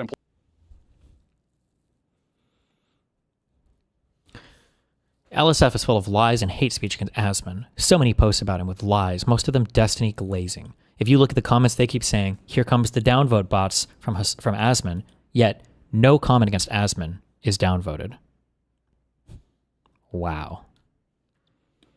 It's total destiny glazing there. I'm not even mad. If people don't like Asman, I'm just mad about all the fake and lies that those posts and comments tell. Same with Hassan. I don't care his politics. I don't even really care if he shocked the dog or not, but the nonstop lies without any consequences, that's what fucked me up.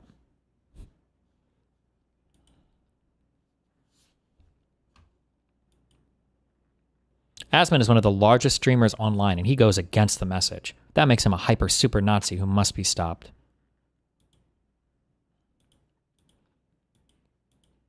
That's because lots of things are happening against him lately. His refusal to debate Destiny and Hassan, the unfortunate coincidence between the pedo allegation plus his blunder with the Lakar DM. I don't think this is affecting him that much. Fucking Tectone allegedly losing his case. Is that affecting him that much? His real-time analysis of all the ICE videos are extremely good source of nice, juicy, out-of-context clips. Non-US viewers getting a bit tired of the heavy lean on the political contents lately. So yeah, it only makes sense that anyone that hates Baldy would capitalize on all these things to destroy him. I sincerely hope he manages to weather this shitstorm. Damn, bro. Because LSF is mean about you? Why? What is the shitstorm? There's bad posts on LSF? Can I please go to having this be the worst thing in my life? It's just people on LSF don't like me? What the fuck?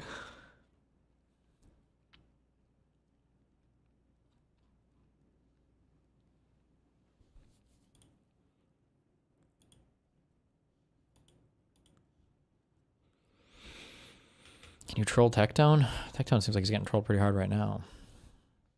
Look at the pin top post on Asman's subreddit.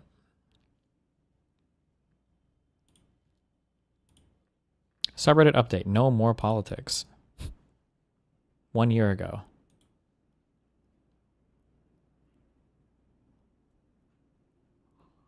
It's time to go.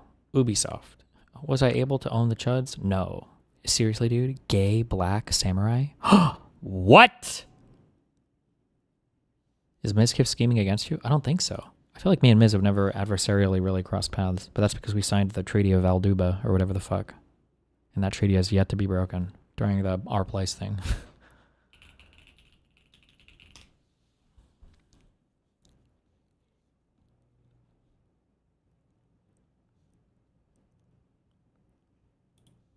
Juice Stalker was in his DMs? Yeah, I saw it.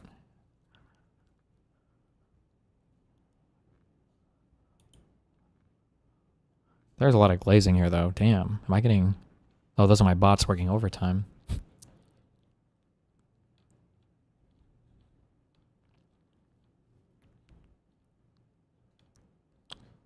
Okay. Well. I'll be back tomorrow.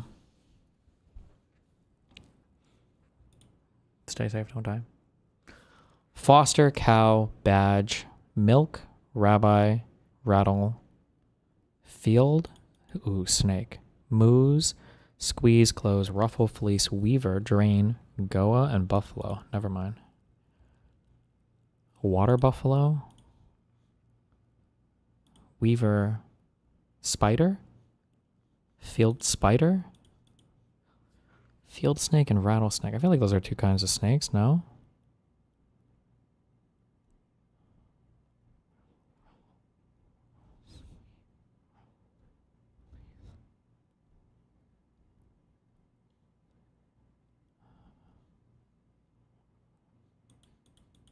These like things you can do to fuck with somebody? Oh, not even close. I don't know. I don't even know what a water buffalo is. I feel like I know this from like a fucking Veggie Tales song or something.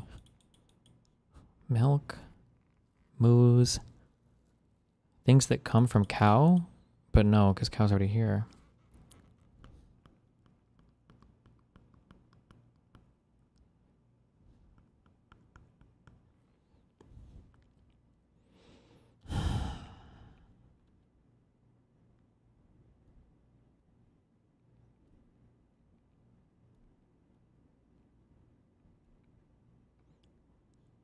Jesus.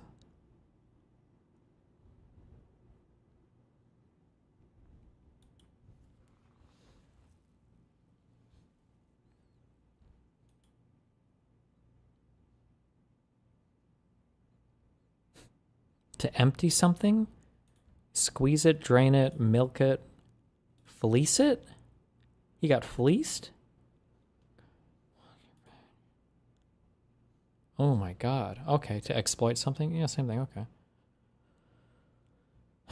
Foster kid.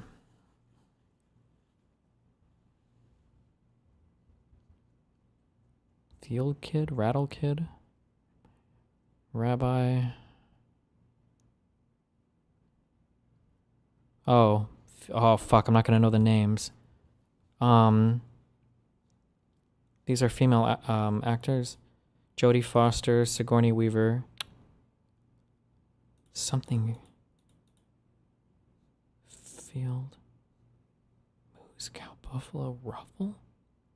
Goa? Is that a name? Goa. Fuck. Fuck, just give it to me, please. God damn it. Is Rabbi? Could never be a last name, right? Badge, clothes, ruffle, cow, moose.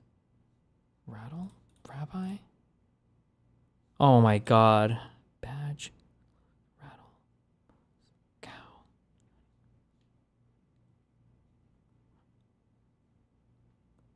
Something buffalo? Oh.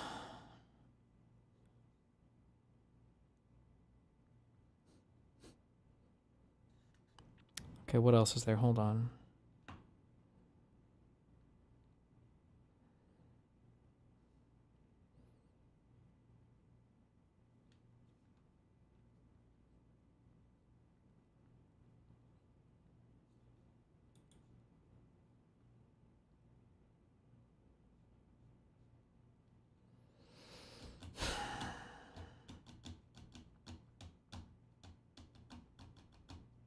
Fuck me.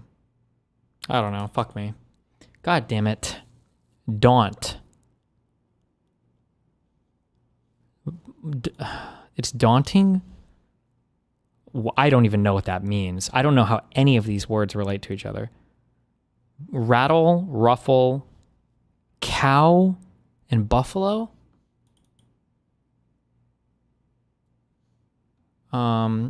I don't even know who Field is. Foster, Weaver. Yeah, rattle your cage, ruffle your feathers, sure. But he cowed him? That guy cowed him. He buffaloed his mom hard. Don't have a cow, man. Oh, I guess. Don't have a cow. You're buffaloed out of shape. Sally Field. Who is close or close?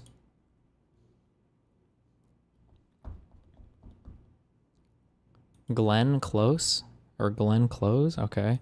Mammals minus the last letter. Badger, goat, moose, and rabbit. Oh, okay. Well. Jesus. Hassan talking about you today. What does he want? It's, what is it? Where is it?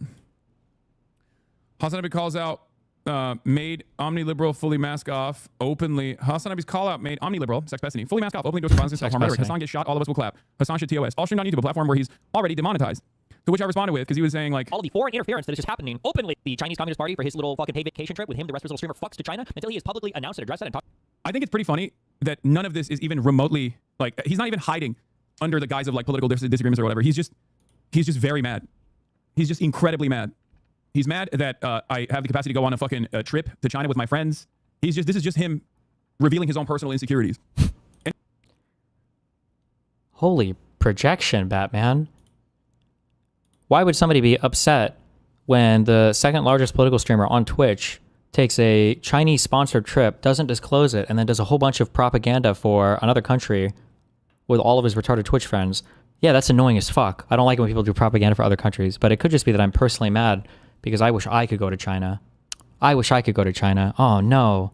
And he's not even doing a very good job trying to make it seem like this is a real political perspective either. Okay? True. Nothing political about that. And in this process, he just says, I'm a paid agent of True. the CCP. True. About it. I have no idea why the fuck you want this guy anywhere near any of your liberal. This is exactly like when he was Malding when he wasn't invited to the DNC and he lost his mind and he was like, why are you guys inviting Hassan to the DNC? You should be. Wasn't I invited to the? I think I was invited by Kyla. I could have gone to the DNC, but I didn't want to because I thought I wouldn't be able to stream it. So that's not even true.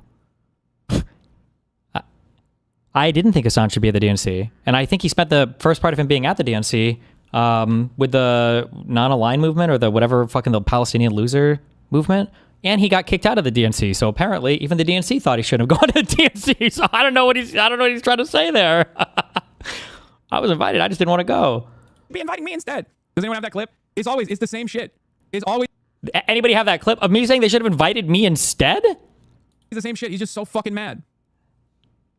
Protests. Absolutely fucking. One of the hugest issues that this country has right now is all. Was it not part of the bad timing with your tweets and such too? No, I don't think so. This is the one where I called in and Josiah and IRI were walking around and I talked to Jenk and everything, right? On camera. I just thought, every time I go to events like this, like there's never like a reliable stream setup and like nothing fucking works. And then I've traveled for like 3 days and I'm not streaming. It drives me fucking insane. I lose my mind for that shit. Yeah, but Kyla talked to me about going, but I was like, I don't want to just take off, especially like with all the political shit going around. I don't want to take off 3 days and then have this shit like not work or whatever. All of the foreign interference that is just happening openly on all of our social media platforms by the same countries that paid this fucking loser to go into a shill who couldn't even go through with it. He couldn't even let the guy rape his neck, okay, at the stupid chiropractic place because he knew how bullshit the stuff that he was promoting was. He was getting paid too much, compensated too much by the Chinese government to say no. Okay, Wait, this doesn't even make sense. So I was getting paid by the Chinese government to have my neck get cracked in like the Chinese traditional medicine. Also, he has watched every fucking part of the streams that I did in China. So thank you, Sex Pestity, for watching my IRL streams. Holy projection. I mean, you can see what I watch on stream because I'm literally streaming it. Unlike you, who apparently watches a lot of my stuff off stream. When I'm off stream, I'm gooning. But more importantly than gooning, I'm arcing. Okay?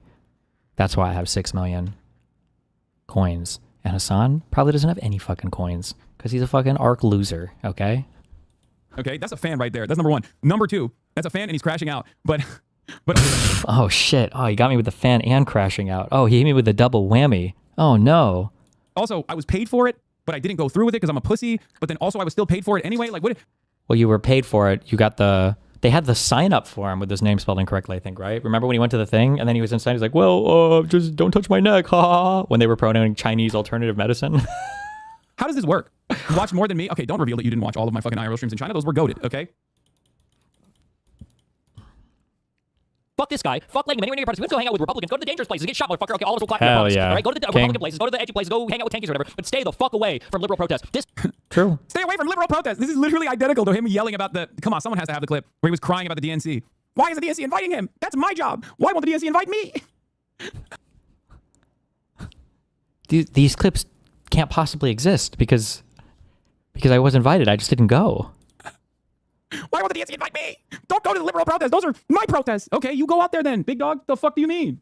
Oh, he's so happy that he went for these 2 days. He's got like enough shit in the bank because he used to accuse me of this with my canvassing stuff where he's like, oh, you just invested all this in canvassing so that you can wield it online or whatever. He brought this out on Twitter too. He's like, I was on the ground. Oh my God. With his fucking giant press vest. Oh my God. Why aren't you going out to the protest? I mean, probably not the best idea to have a genuine real-ass sex pest out there at the protest, but... Is this the one? Fuck off. See, because I'll rape everybody. True, King. True. And then people go, issue, should you not research the topic? It's like, bro, it's about exercising a level of like. He had heated mitts? Really? That'd be pretty funny if that's true. It's about being a little bit more responsible with your. More responsible? Excuse me, August. This is the part of the YouTube video where you roll the clips about him calling every single person that disagreed over the hospital bombing that he, by the way, ascertained exactly what happened in 2 hours. Wait, no, this isn't the right one. This is him being wrong again about Israel. Why is he playing Israel? Is he playing Destiny versus Destiny TikTok clips again? He loves clip channels of me. Holy shit, he loves the clip channels. God damn. Give me the clip, guys. Give me the clip. Give me the clip. Give me the clip. Give me the clip. King.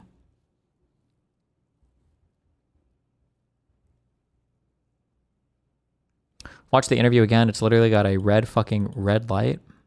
Which interview? Again about Israel. This is the one that I was looking for. Stop platforming people that are not supporting your candidates. You are private political parties. This is Mr.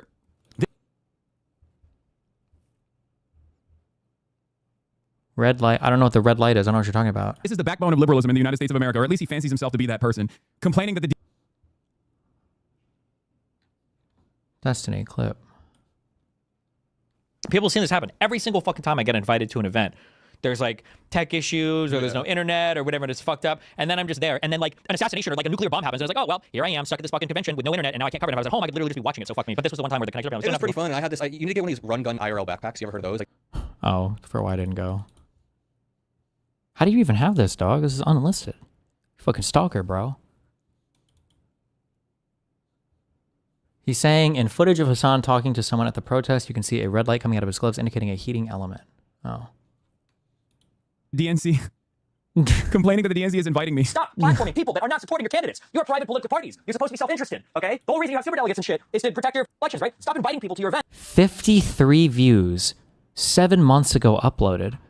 Where does he even get these clips from? Destiny loses it on the DNC for inviting Hassan Piker.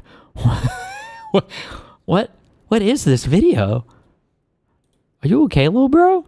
They hate your candidates. Don't do that. Stop doing that. It's retarded. Stop highlighting these people. Stop platforming these people. Stop spotlighting these people. Let them go to is it SDA, the Socialist Democratic Party of America? DSA. Brilliant guy. What is it, the SDA? Let them go do I'm sorry, I don't know any. I fucked it up because they're politically irrelevant and they don't support anybody that ends up winning and they have zero political power or sway in all of every fucking district they're in. So my bad on that one. Of those people, Jesus. Why would you cuck out so hard at these losers? Hassan shouldn't be anywhere near the DNC. True. Brianna Joy Gray, I don't know, she gets invited to shit. Nobody for Breaking Points, Kyle Kalinske included. I'm sorry. Maybe actually, I'll give True. him. He's a little over the wall for me. Maybe he could come back. Not anymore. Wow.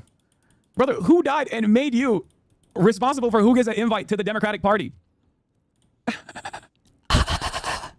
Where's my... Like, why does he think he gets to have a say on here from the outside? Bro wasn't even invited to the DNC, and he's just hating from outside the club. He can't even get in. He's like, oh, I'm the liberal gatekeeper.